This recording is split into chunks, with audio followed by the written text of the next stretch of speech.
বিভিন্ন স্বাদের গল্প শুনতে অবশ্যই সাবস্ক্রাইব করুন তোমার আমার গল্প বাড়ি হানাবাড়ি। নমস্কার শ্রোতা বন্ধুরা, আমি ঋদ্ধি রয়েছি তোমাদের সঙ্গে। কেমন আছো? আশা করি সবাই ভালো আছো, সবাইকে ভালো রেখেছো। আজকে তোমাদের সামনে নিয়ে এলাম লেখক আকাশদীপ গড়গড়ির কলমে আরও একটি ভয়ঙ্কর ভৌতিক গল্প, যার নাম বাড়ি বিহঙ্গপুরের অশরীরী। আজকে গল্প পাঠে ব্রতদীপ। চলো আগে গল্পটা শুনে নেওয়া যাক। গল্পটি শেষ পর্যন্ত শোনার অনুরোধ রইল।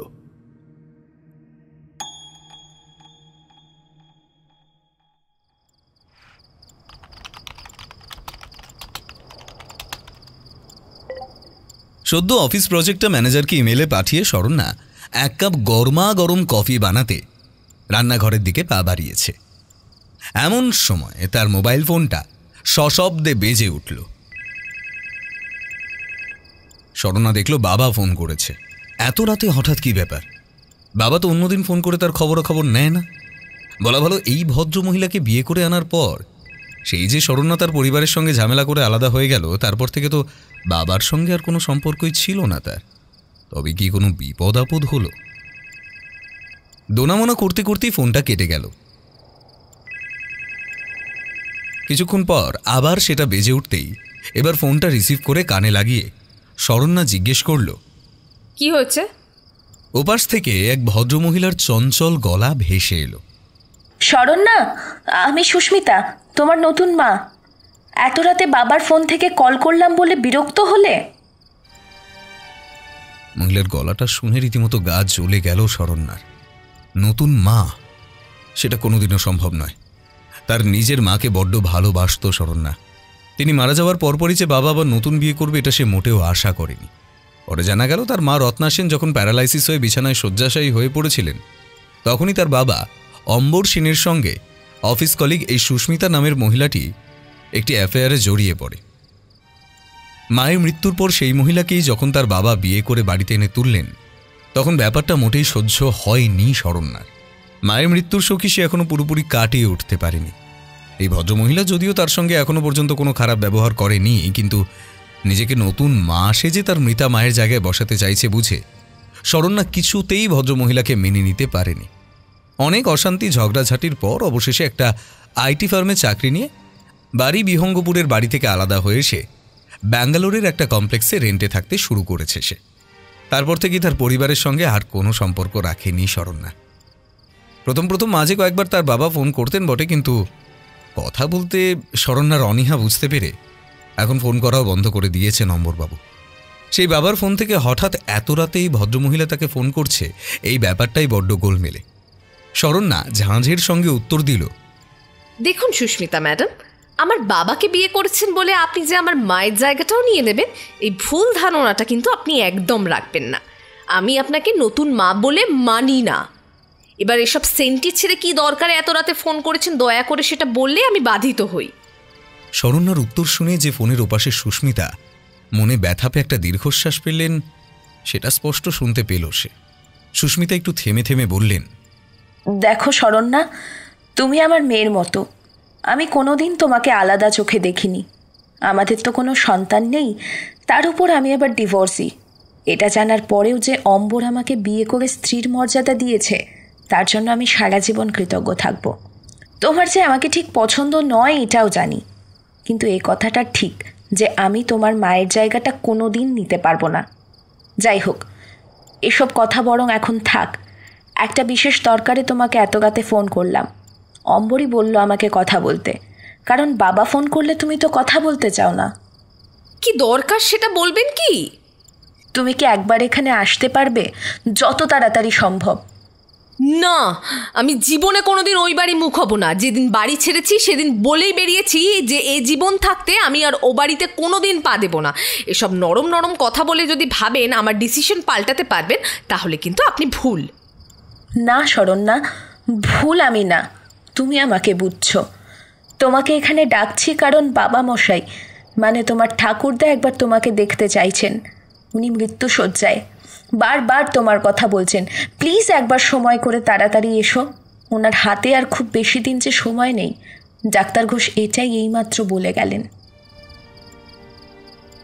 ঠাকুরদার মৃত্যু আসন্ন জেনে শরণ্যার মাথার মধ্যে সবকিছু কেমন যেন তালগোল পাকিয়ে গেল। যে দাদু তাকে কোলেপিঠে করে মানুষ করেছে, বাবার কড়া নজর এড়িয়ে সব আবদার মেটানোর চেষ্টা করেছে, গল্প বলে নিজের হাতে শরণ্যাকে খাইয়ে দিয়েছে, তার সব দুষ্কর্মের ভাগিদার হয়েছে, সে দাদু আজ মৃত্যুর সঙ্গে লড়াই করছে জেনে ওর মনটা খারাপ হয়ে গেল। বলতে গেলে বাড়ি ছেড়ে চলে আসার আগে একমাত্রই দাদুর জন্যই তার খুব কষ্ট হয়েছিল। তিনি যে তার আদরের নাতনিকে বড্ড ভালোবাসেন। বাড়ি ছাড়ার সিদ্ধান্তের কথা শুনে দাদু কেবল হেসে ভেজা চোখে তার মাথায় হাত রেখে আশীর্বাদ করেছিলেন, কিন্তু বাধা দেননি। বাবার মুখে সে শুনেছিল শরণ্যা বাড়ি ছেড়ে চলে যাওয়ার পর বাবার উপর রাগ করে সেই যে তিনি কথা বন্ধ করেছেন, আজ পর্যন্ত তিনি নাকি কোনো কথা বলেননি। অন্তিম ইচ্ছেস্বরূপ সে দাদু মুখ ফুটে তাকে দেখতে চেয়েছে শুনে ওর চোখ জলে ভিজে গেল। শরণ্যা কেবল দেখছি বলে ফোনটা রেখে দিয়ে মাথায় হাত দিয়ে চুপচাপ বসে রইল। ছোটবেলার কথা ভাবতে ভাবতে সে বোধহয় আনমনা হয়ে গিয়েছিল। হঠাৎ এমন সময় জানালার পাল্লায় একটা খটখট করে টোকা মারার শব্দ শুনে এসে চমকে সেদিকে ঘাড় ঘুরিয়ে তাকালো। আশ্চর্য, বন্ধ জানালায় ও কিসের আওয়াজ? সে একা থাকে জেনে কোনো চোর টোর এলো না তো? ব্যাঙ্গালোরে তাদের এলাকায় যে কয়েক সপ্তাহ ধরে হঠাৎ চুরিচামারির ঘটনা অস্বাভাবিকভাবে বেড়ে গেছে, সেটা শরণ্যা খবরের কাগজে পড়েছে। দুরু দুরু বুকে খাট ছেড়ে উঠে সে জানালার পাল্লাটা খুলে চারপাশে টর্চের আলো ফেলে ভালো করে দেখে নিল। না, কেউ তো কোথাও নেই। দূরে এঁকে বেঁকে চলে গেছে যে রাস্তাটা, সেখানে খাড়া হয়ে দাঁড়িয়ে থাকা লাইট পোস্টের নিচে কেবল এক চিলতে গোলাকার হলদে আলো ছিটকে পড়েছে। শীতের রাত বলে রাস্তাঘাট বেশ জনশূন্য। ঠিক থেকে ধূসর কুয়াশার মেঘ ভেসে বেড়াচ্ছে আকাশে। শিরশিরে বাতাসে নাক টেনে শরণ্যা টের পেল কেমন যেন একটা মাংস পচা গন্ধ ভেসে বেড়াচ্ছে ভারী বাতাসে। নাক মুচকে জানালাটা বন্ধ করতে যেতেই হঠাৎ লাইট পোস্টের দিকে চোখ পড়তেই হাত থেমে গেল শরণ্যার। ওটা কে? হলদে আলোর বৃত্তের মধ্যে দাঁড়িয়ে আছে একটা মানুষের কুচকুচে কালো চেহারা। পুরুষ বলেই মনে হচ্ছে। সারা শরীর এমনভাবে কালো চাদরে ঢাকা যে ঠিক করে মুখটা পর্যন্ত বোঝা যাচ্ছে না, কিন্তু সেই মুখের মধ্যে জল জল করে জ্বলছে দুজোড়া লাল চোখ। ঠায় শরণ্যার দিকে দৃষ্টি নিবদ্ধ করে সে রোবটের মতো সেখানে দাঁড়িয়ে রয়েছে। ঠিক দাঁড়িয়ে রয়েছে বললে ভুল বলা হবে। শরণ্যা বিস্ফারিত চোখে দেখল লোকটির পা দুটো মাটি স্পর্শ করেনি, সে দুটো যেন ভেসে রয়েছে বাতাসে। ঠিক এমন সময় ঘরের দেওয়ালে বসা একটা টিকটিকি টিকটিক শব্দে ডেকে উঠতে চমকে সেদিকে তাকালো শরণ্যা। কিন্তু পর মুহূর্তে আবার মুখ ফিরিয়ে রাস্তার দিকে তাকাতেই বুকটা ধরাস করে উঠল। কই, লাইট পোস্টের নিচে তো কেউ দাঁড়িয়ে নেই। এই কয়েক সেকেন্ডের মধ্যে লোকটা মন দুম করে হাওয়ায় মিলিয়ে গেল নাকি সে ভুল দেখল? খোলা জানালা দিয়ে বাইরে থেকে হু হু করে ঠান্ডা এক ঝটকা হাওয়া ঘরে ঢুকে শরণ্যার হাড়ে হাড়ে যেন ঠোকাঠুকি লাগিয়ে দিল। তাড়াতাড়ি জানালা বন্ধ করে আলো জ্বালিয়ে খাটে এসে চাদর মুড়ি দিয়ে শুয়ে পড়ল শরণ্যা। বাকি রাতটা আর ভালো করে ঘুম এলো না তার। ছিঁড়া ছেঁড়া স্বপ্নের মাঝে সে দেখল তার দাদু হাসি হাসি মুখে বিছানায় শুয়ে হাতছানি দিয়ে ডেকে ভাঙা গলায় বলছেন, দিদিভাই, দিদিভাই দেখো, ও তোমাকে ঠিক খুঁজে নেবে।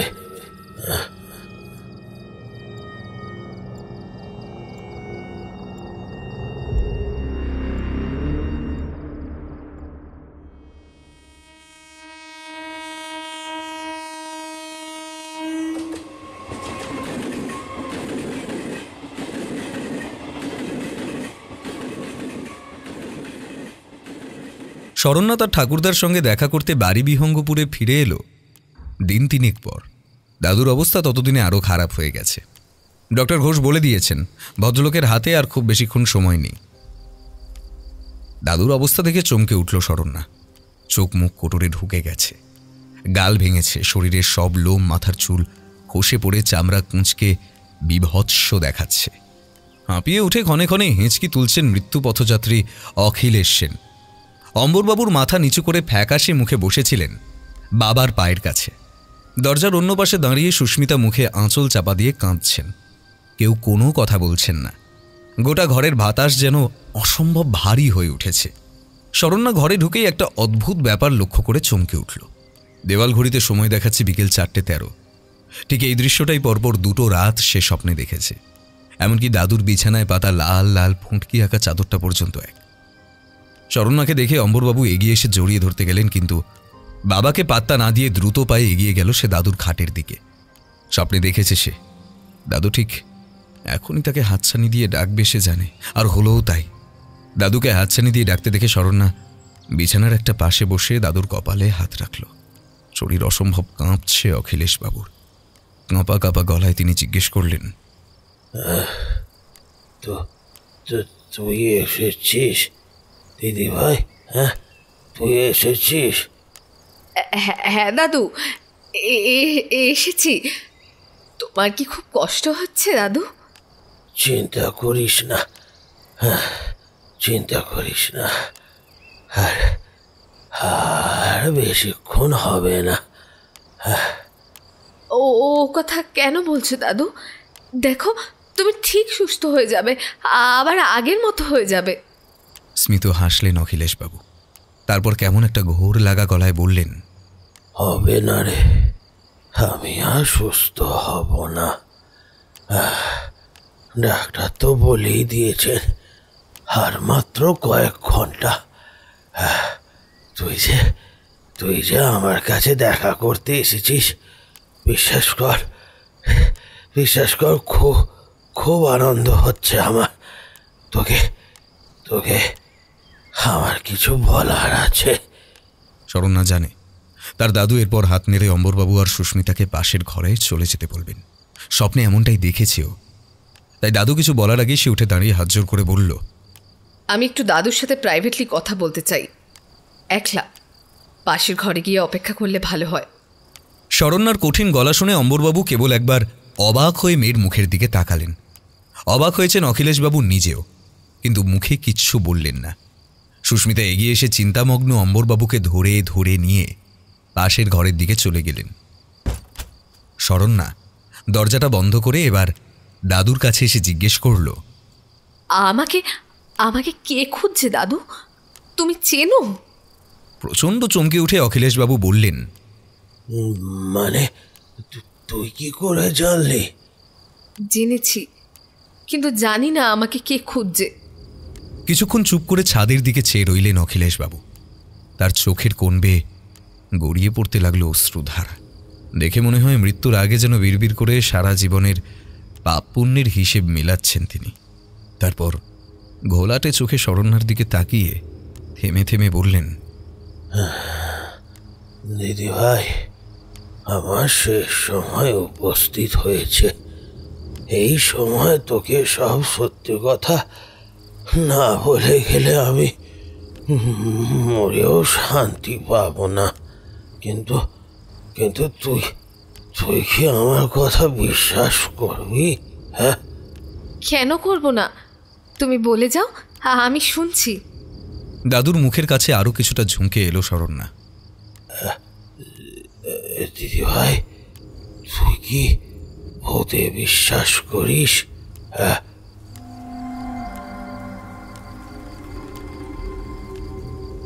এমন একটা থমথমে পরিবেশে হঠাৎ যে তার দাদু এমন একটা অদ্ভুত প্রশ্ন করে বসবে, এটা শরণ্যা একেবারেই আশা করেনি। সে চমকে উঠে বলল, মানে এখানে ভূত এলো কোথা থেকে? যা জিজ্ঞেস করছি বল না, উত্তর জানাটা আমার ভীষণ প্রয়োজন। কারণ আজ আমি তোকে এমন কিছু বলবো যে সেসব কথা এর আগে কোনো দিনও তোকে কেউ বলেনি। না, করি না, আবার করিও, ঠিক জানি না, কিন্তু হঠাৎ এই প্রসঙ্গ কেন?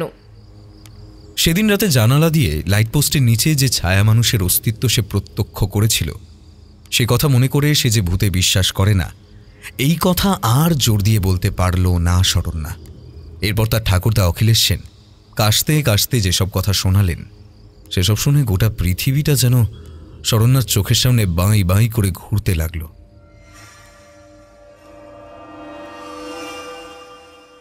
শরণ্যা জন্মের পর খুব বেশি দিন তার মা রত্না সেনকে সুস্থ অবস্থায় দেখেনি। শরণ্যা যখন ক্লাস 1-এ তখন একদিন হঠাৎ সিঁড়ি দিয়ে গড়িয়ে পড়ে তার মা ব্রেনে চোট পান, আর তারপরই তার বাঁ দিকটা পুরোপুরি প্যারালাইজড হয়ে যায়। একটু জ্ঞানবোধ হওয়ার পর থেকে যতটুকু মায়ের স্মৃতি তার মনে পড়ে, রত্না সেন সবসময় বিছানায় শয্যাশায়ী থাকতেন।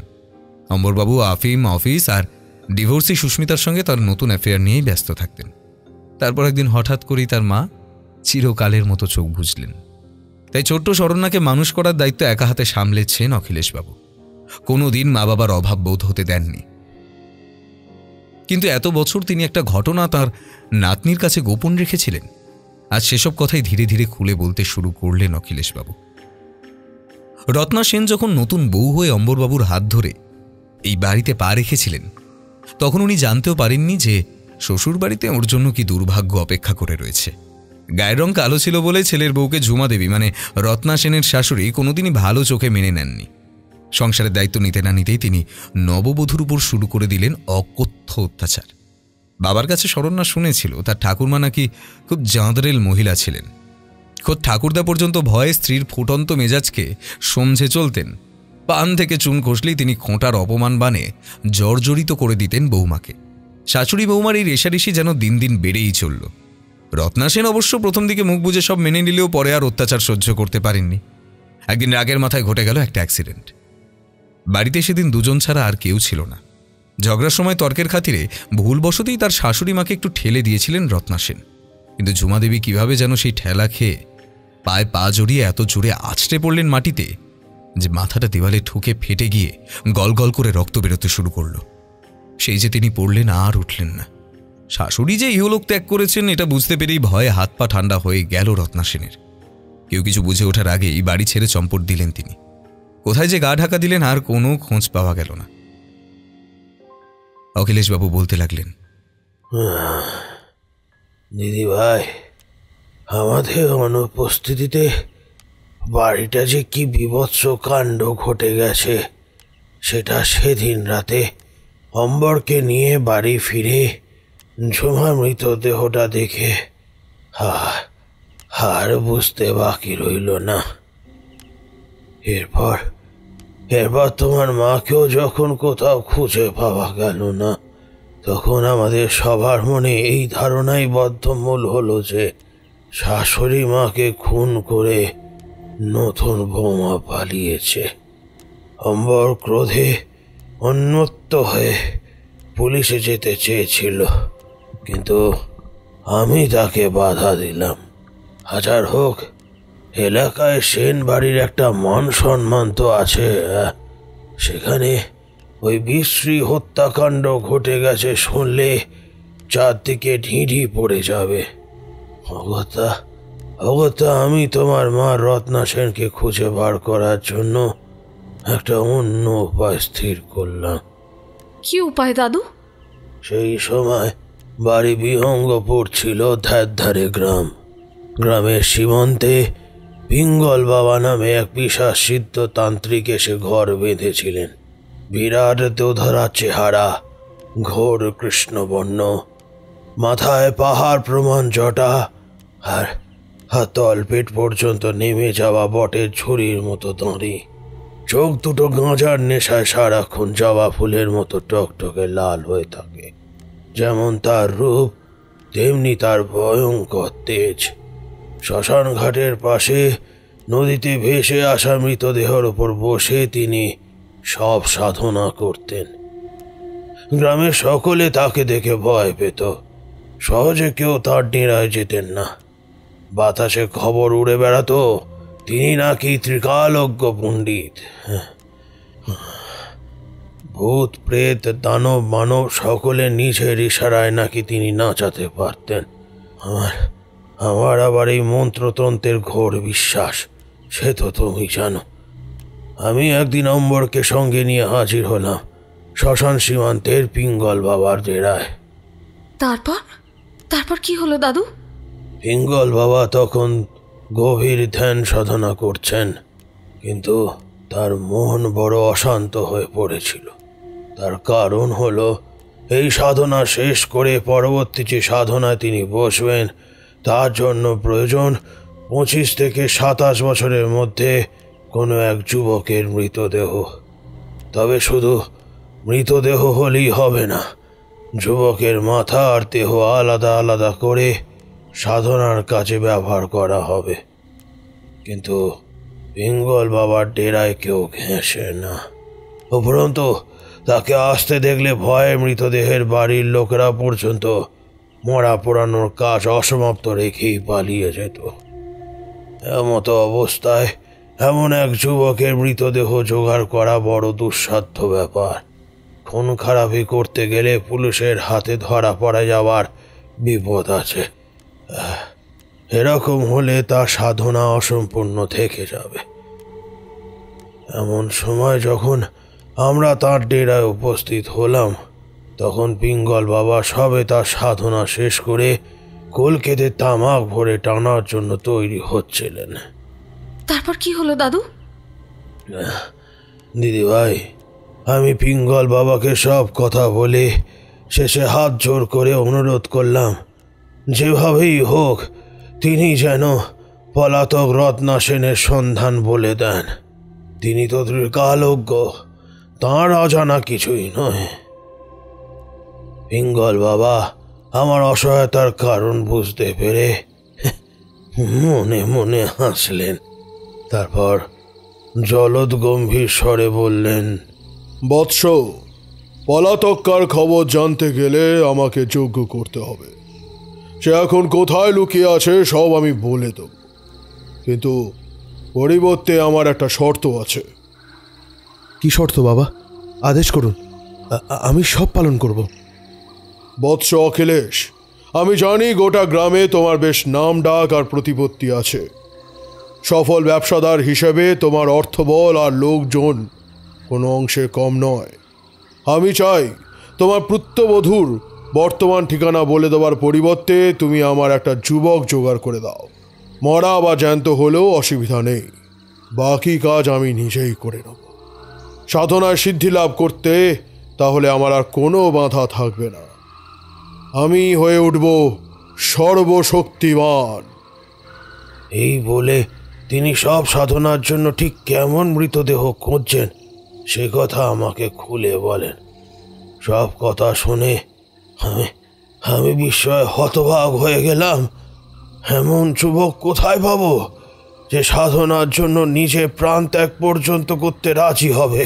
হ্যাঁ, তবু আমি পিঙ্গল বাবার শর্তে রাজি হয়ে গেলাম। পিঙ্গল বাবা তখন স্মিত হাসলেন। তথাস্তু।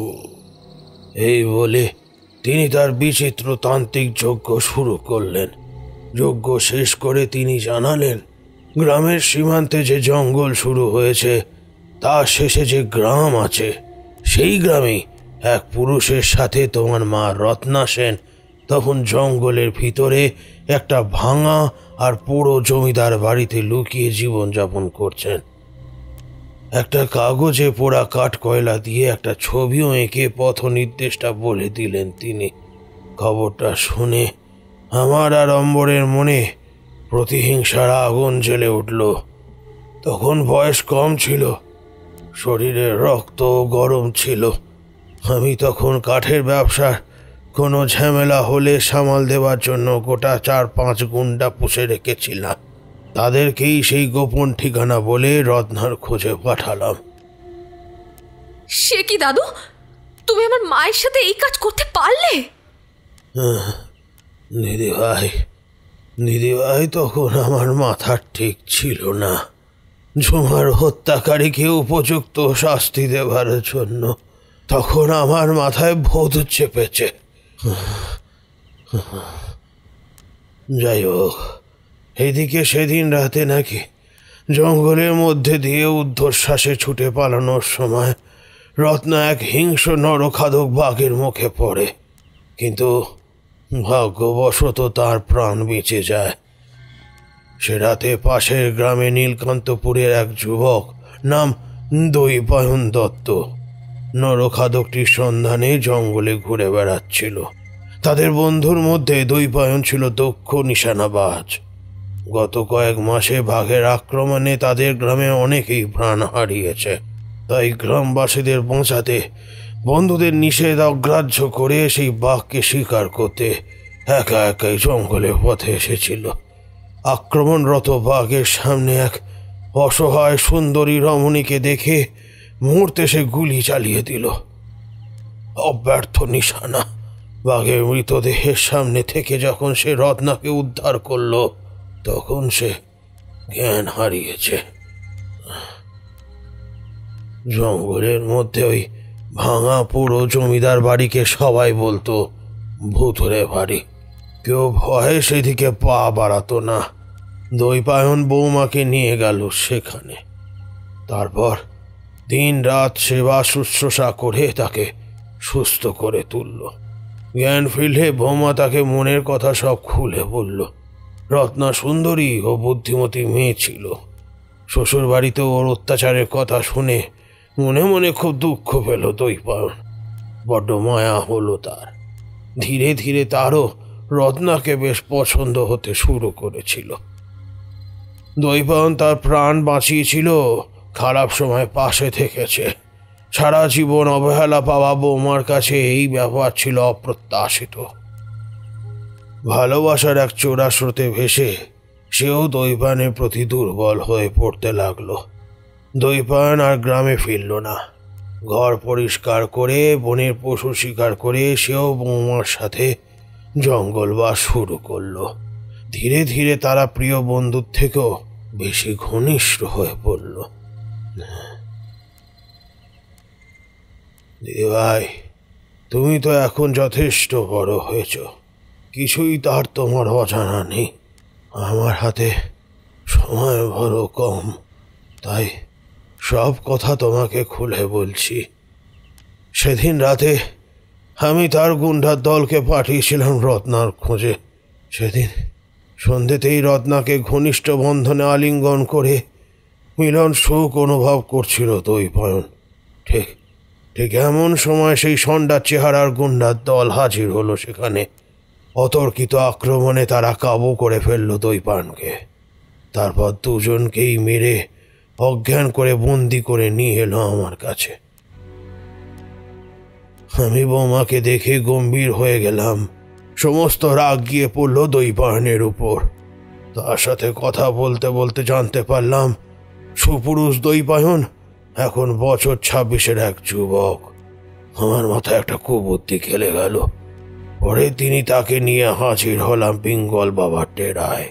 পিঙ্গল বাবা দৈপায়নকে দেখে উল্লাসে চিৎকার করে উঠলেন, কারণ অবশেষে এতদিন পর তার সব সাধনার জন্য উপযুক্ত যুবকটি তিনি খুঁজে পেয়েছেন। এরপর বৌমাকে জোর করে আটকে রাখা হলো বাড়িতে। দিন রাত তার ওপর চলতে লাগলো অকথ্য নির্যাতন। আমি আর অম্বর দুজনেই তার দিক থেকে মুখ ফিরিয়ে নিয়েছি। তাকে দিয়ে জোর করে দিন রাত দাসীবৃত্তি করাচ্ছি। কথা না শুনলে অম্বর ওকে প্রহার করতেও বাকি রাখে না। কাঁদতে কাঁদতে বৌমার শেষ অশ্রুবিন্দুটুকু বোধহয় শুকিয়ে গেল। অবস্থা এতই শোচনীয় হয়ে পড়ল যে ভগবানের কাছে রোজ মৃত্যু প্রার্থনা করা ছাড়া ওর কাছে আর কোনো উপায় রইল না। কি একটা অজানা কষ্টের ঢেউ যেন শরণ্যার গলার কাছে উঠে আসতে চাইল। কোনো মতে কান্না চেপে সে জিজ্ঞেস করল, আর আর দৈপায়ন, তার কি হলো দাদু? অখিলেশবাবুর প্রচণ্ড কাশির দমক উঠল। কাশতে কাশতে তিনি বলতে লাগলেন,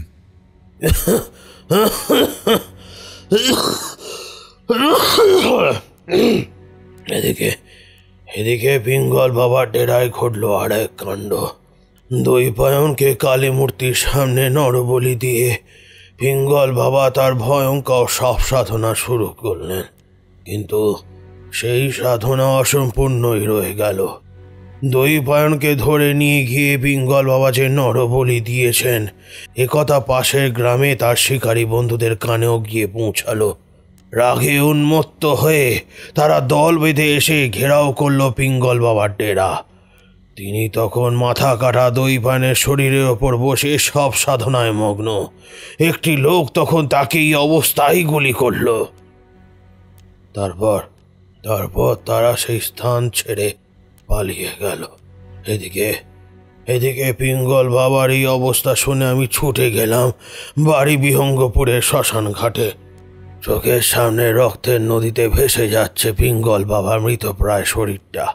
মরার আগে তিনি কেবল অস্ফুটে বলে গেলেন কয়েকটা কথা, যেটা আমি শুনে চমকে উঠলাম। সাধনা অসম্পূর্ণ থেকে যাবার জন্য মৃত দৈপায়নের আত্মা মুক্তি পায়নি। সে নাকি প্রেতজনি প্রাপ্ত হয়েছে। এই প্রেত সারা জীবন ঘুরে বেড়াবে আমাদের সেন বংশের সাথে সাথে। তারপর সে তার মুক্তির উপায় নিজেই খুঁজে নেবে।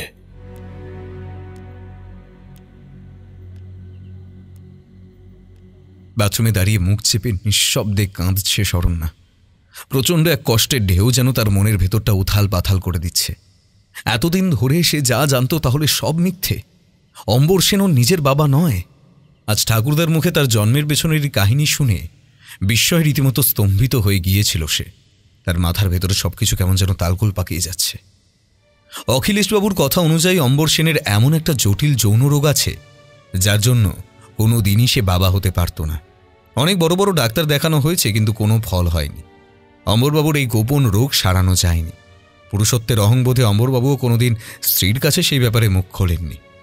অখিলেশবাবু রত্নার সঙ্গে ছেলের বিয়ে ঠিক করেছিলেন এই খবর গোপন রেখেই। বিয়ের পর তাই অম্বরবাবুর সঙ্গে রত্না সেনের স্বাভাবিক কোনো শারীরিক সম্পর্ক গড়ে ওঠেনি। দেখাশোনা করে বিয়েটা করলেও অম্বরবাবুর কোনোদিনই তার প্রথম পক্ষের স্ত্রীকে ঠিক পছন্দ ছিল না। রত্না সেন বিয়ের পরপরই ব্যাপারটা বুঝতে পেরেছিলেন, কিন্তু জাঁদরেল শাশুড়ির ভয়ে সেই কথা মুখ ফুটে কাউকে বলতে পারেননি। বিয়ের পর তাই যতদিন তারা একসঙ্গে সংসার করেছিল ততদিন রত্না সেনের পেটে কোনো ভ্রূণ জন্ম নেয়নি। অথচ রত্না সেনকে সেই জঙ্গল থেকে ধরে বেঁধে বাড়ি ফিরিয়ে আনার পর দেখা গেল তিনি অন্তঃসত্ত্বা। আর মাস নয়েক পরেই জন্ম হয় ছোট্ট শরণ্যার।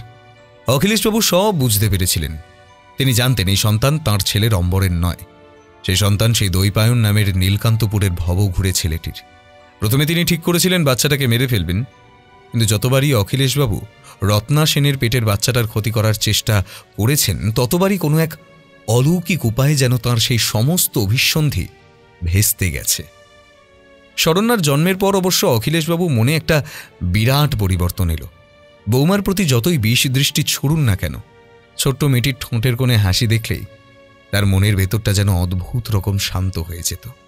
হাজার হোক নাতনি বলে কথা, হোক না সে অন্য লোকের ঔরসজাত সন্তান, তবু তো সে সেনবাড়ির বউয়ের একমাত্র মেয়ে। নিজের সমস্ত ভালোবাসা উজাড় করে দিয়ে তিনি শরণ্যাকে বড় করে তুললেন। অসুস্থতার কারণে রত্না সেন ছোট্ট শরণ্যাকে খুব বেশি একটা সময় দিতে পারতেন না। অখিলেশবাবুই সেই অভাবটা পূরণ করেছিলেন।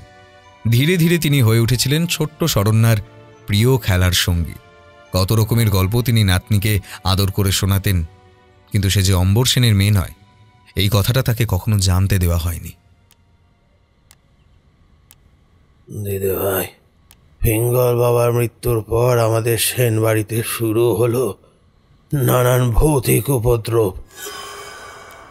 বৌমাঝে ভয়ঙ্কর কিছু একটা দেখে সিঁড়ি থেকে পা পিছলে পড়ে প্যারালাইসিস হয়ে গেছিল। সে কথা ডক্টর ঘোষ নিজের মুখেই বলেছেন। তোমার মায়ের মৃত্যুর পর সেই উপদ্রব যেন আরও বেড়ে গেল। বাড়ির অন্যরাও সব সময় আশেপাশে এক অশরীরী অস্তিত্ব অনুভব করত। অকারণে বাড়ির আলো জ্বলে উঠত। জায়গায় জিনিস না পাওয়া গেলে অন্য জায়গায় সেই জিনিস পাওয়া যেত। রাতের নিশির ডাক শোনা যেত। বাড়ির ছাদের উপর গভীর রাতে কারা যেন পায়চারি করে বেড়াতো। খেতে বসলে খোলা জানলা দিয়ে উড়ে এসে পড়তো মাটি, ধুলো, কাঁকড়, আরও অনেক কিছু। কাদের যেন ফিস ফিস শব্দের কথা বলার আওয়াজ পাওয়া যেত। দিন দিন সেই ভৌতিক গণ্ড কারখানা এতই বেড়ে গেল যে এই বাড়িতে ঢোকাই দুষ্কর হয়ে গেল।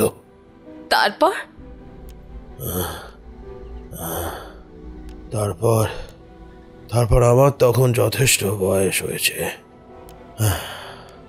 আগের মতো আর চাপ নিতে পারতাম না। ধীরে ধীরে শরীরের সাথে সাথে মনও ভাঙতে শুরু করেছিল আমার। সেই ভৌতিক উপদ্রবে জর্জরিত হয়ে শেষ পর্যন্ত নীলকান্তপুরে এক নাম করা পীর বাবার সাথে দেখা করলাম। তিনি একটা মন্ত্রপুত তাবিজ দিয়ে বললেন, এই তাবিজ যতদিন অম্বর বাম বাহুতে ধারণ করবেন ততদিন দুই প্রাণের প্রেতাত্মা তাদের কোনো ক্ষতি করতে পারবে না, কিন্তু সেটা নষ্ট হলে বা হারিয়ে গেলেই বিপদ। প্রেতের আক্রোশ থেকে তখন কেউ আর বাঁচাতে পারবে না।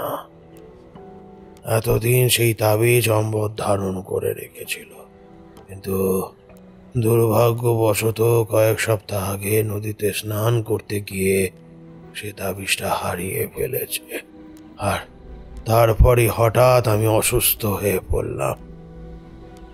জানো দিদি ভাই, রোজ চোখ বুঝলেই দেখতে পাই এক কালো চাদরে ঢাকা রহস্যময় ছায়ামূর্তিকে। সে কেবল সাদা দাঁত বার করে খিলখিলিয়ে হাসে। বিভৎস সেই মূর্তি, তাকে দেখার পরই অনুভব করতে পারি কেউ যেন নিপুণ হাতে আমার গলায় কোড় চালিয়ে দিচ্ছে। অসহ্য যন্ত্রণা হয় দিদি ভাই, অসহ্য যন্ত্রণা হয়। কিন্তু কিন্তু আমার মরণ হয় না, মরণ হয় না আমার। ছটফট করতে থাকি সারা রাত। বুঝতে পেরেছি দিদি ভাই, আমি বুঝতে পেরেছি আমার মৃত্যু আসন্ন। সারা জীবন যত পাপ কাজ করেছি সেই সব কাজের কর্মফল এবার আমায় ভোগ করতেই হবে দিদি ভাই, ভোগ করতেই হবে।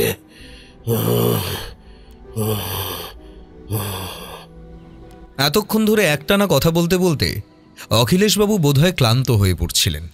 তিনি এবার চুপ করে চোখ বুজলেন। গরম নোনা জলের স্রোত গড়িয়ে পড়তে লাগল চোখের কোলবে। শরণ্যার মনটা অসম্ভব রকম ফাঁকা হয়ে গিয়েছিল।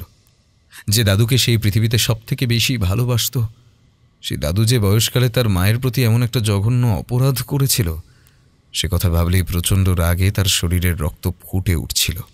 অম্বরবাবুও সমান অপরাধী, কিন্তু যাদের অনেক টাকা, এই সমাজে বিচারের দাড়িপাল্লা ও টাকার ভারে তাদের দিকে ঝুঁকে যায়। তার মৃতা মায়ের প্রতি যা যা অবিচার করা হয়েছে, এই মানুষগুলো তার জন্য কি কোনো শাস্তিপ্রাপ্য নয়?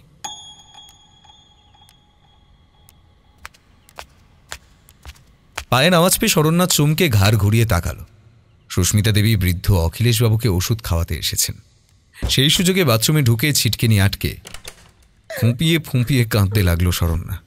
কাঁদতে কাঁদতেই হঠাৎ একটা অদ্ভুত দৃশ্য দেখে তার কান্না থেমে গেল। ও কি, তাদের পোষা কালো বেড়ালটা বাথরুমের জানালায় বসে অমন ভয়ার্ত চোখে তার দিকে তাকিয়ে মুখে অমন গড়র গড়র শব্দ কেন করছে? কিটির স্বভাব তো এমন নয়। শরণ্যাকে দেখলেই সে ছুটে এসে আদর করে পায়ে গা ঘষে। আজ কিন্তু কিছুতেই সে কাছে আসছে না। কাছে আয় কিটি, এদিকে আয়। কিটি, তুই অন্তত আমার থেকে দূরে চলে যাস না। একটিবার কাছে আয়। কান্না ভেজা গলায় শরণ্যা তাকে অনেকবার ডাকলো, কিন্তু কিটি তার কাছে এলো না। কিটির দৃষ্টি অনুসরণ করে শরণ্যা বুঝল বেড়ালটা যেন ঠিক ওকে দেখছে না। তার দৃষ্টি আটকে আছে শরণ্যার কাঁধের পেছনে। চকিতে ঘাড় ঘুরিয়ে পেছনে তাকিয়ে কাউকেই দেখতে পেল না শরণ্যা, কিন্তু অনুভব করল এক ঝলক ঠান্ডা বাতাস শরীর কাঁপিয়ে হুশ করে বাথরুমের জানালার ফাঁক দিয়ে বেরিয়ে গেল। কিটিও পর মুহূর্তেই ল্যাজ আর লোম খাড়া করে সোজা পেছনে ঘুরে লাফিয়ে পড়ল নিচে। শরণ্যা ভয় ভয়ে চোখ বুজে ফেলল। আর তখনই ওর চোখের সামনে ভেসে উঠল এক ভয়ঙ্কর দৃশ্য। সমস্ত শরীরটা শিউরে উঠল। একটা কড়া মাংস পচা গন্ধ নাকে এসে লাগতেই তাড়াতাড়ি বাথরুম থেকে বেরিয়ে এসে দাদুর ঘরের দিকে দৌড়ে গেল। ঘর ফাঁকা, কেউ নেই। দাদুর বিছানার দিকে চোখ পড়তেই এবার সে থমকে দাঁড়িয়ে পড়ল। ও কি, দাদুর গলায় হাত চেপে তার দিকে পেছন করে দাঁড়িয়ে আছে সেই সেদিনের দেখা লোকটা। সমস্ত শরীর কালো চাদরে ঢাকা, দেহ থেকে মাথাটা কেটে গিয়ে একপাশে ঝুলে রয়েছে। সেখান থেকে টপ টপ করে মেঝেতে ঝরে পড়ছে কালচে রক্ত। লোকটা দুটো কঙ্কালসার হাতে সজোরে চেপে ধরেছে অখিলেশবাবুর গলা। চাপ বাড়িয়েই চলেছে। হাত পা আছাড়ি পিছাড়ি খেয়ে ছটফট করছেন অখিলেশবাবু, কিন্তু সেই অলৌকিক বাঁধন থেকে কিছুতেই নিজেকে মুক্ত করতে পারছেন না। তাঁর গলা বুজে এসেছে, অসুস্থ চোখ দুটো যেন বিস্ফারিত হয়ে কোটর ঠেলে বেরিয়ে আসতে চাইছে বাইরে। গলা দিয়ে কেবল একটা গুঁ গুঁ শব্দ বেরোচ্ছে। ভয়ার্ত চোখে শরণ্যা লক্ষ্য করল সে ছায়ামূর্তির পা মাটিতে ঠেকে নেই, ভেসে রয়েছে শূন্যে।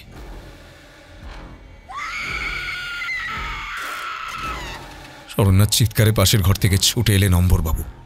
অখিলেশবাবুর প্রাণবায়ু ততক্ষণে বেরিয়ে গেছে। অম্বরবাবুর পায়ের শব্দে সেই লোকটি এবার পেছন করে তাকালো। তার ঘাড়টা কাত হয়ে পড়েছে একদিকে, চোখের কোটর দুটো শূন্য, সেখানে জমাট অন্ধকার, ঠোঁটে ঝুলছে এক পৈশাচিক হাসির রেখা। চাদরের ঢাকা সরে যেতেই এবার প্রচণ্ড চমকে উঠল শরণ্যা। লোকটির মুখের সঙ্গে যে তার ছোটবেলার মুখের বড্ড মিল। বিভৎস লোকটি তখন ঘর কাঁপিয়ে হা হা শব্দে অট্টহাসি করে উড়ে গিয়ে ঝাঁপিয়ে পড়ল অম্বরবাবুর উপর।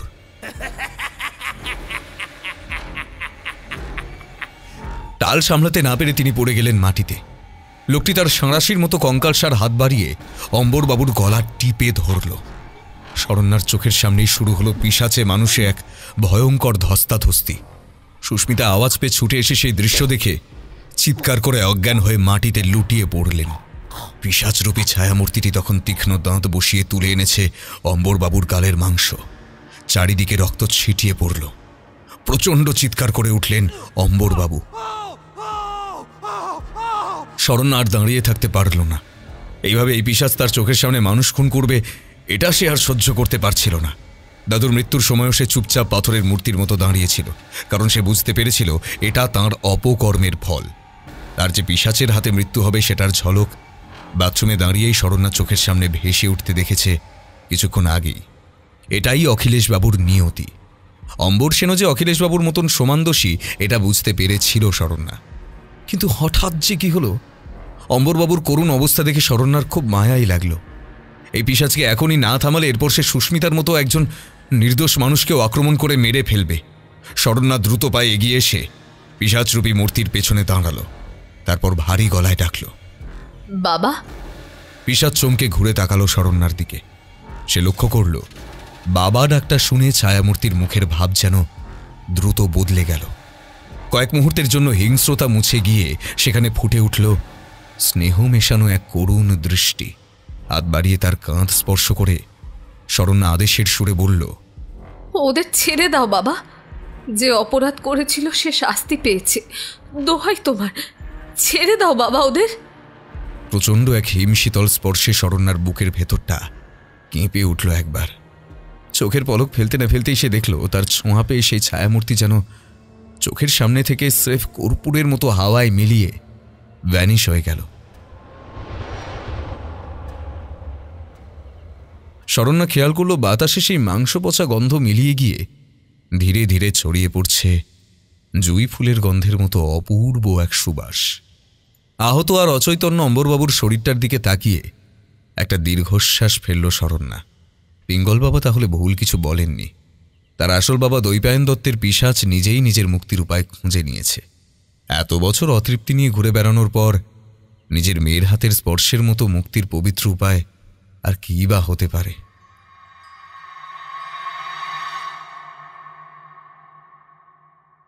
সেই ঘটনার পর কেটে গেছে আরও বেশ কয়েকটা বছর। শরণ্যা আবার ফিরে গেছে ব্যাঙ্গালোরে। সেখানেই সে এখন পাকাপাকিভাবে থাকার ব্যবস্থা করে নিয়েছে একটা। দৈপায়নের প্রেতকে সে এরপর আর কোনো দিনও দেখেননি। অম্বরবাবুর সঙ্গে আর কোনো সম্পর্ক না রাখলেও সুস্মিতা দেবীর সঙ্গে যোগাযোগ রেখেছে শরণ্যা। তার কাছেই সে খবর পেয়েছে পিশাচের আক্রমণে অম্বর সেন যেভাবে আহত হয়েছিল সেই ক্ষত সারতে তার অনেকগুলো দিন সময় লেগে গেল। সুস্মিতা দেবী তাঁকে শাস্ত্রমতে বিয়ে করেছেন এবং সারা জীবনের জন্য তার সেবা শুশ্রূষার ভার তুলে নিয়েছেন নিজের কাঁধে।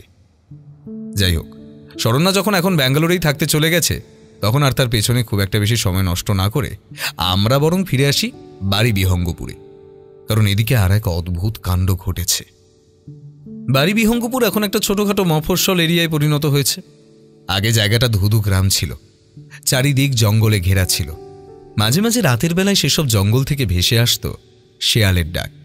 কিন্তু এখন আর সেই দিন নেই। শহুরে ছোঁয়া লেগে সেই গ্রামে ধীরে ধীরে বসতি গড়ে উঠতে শুরু করেছে।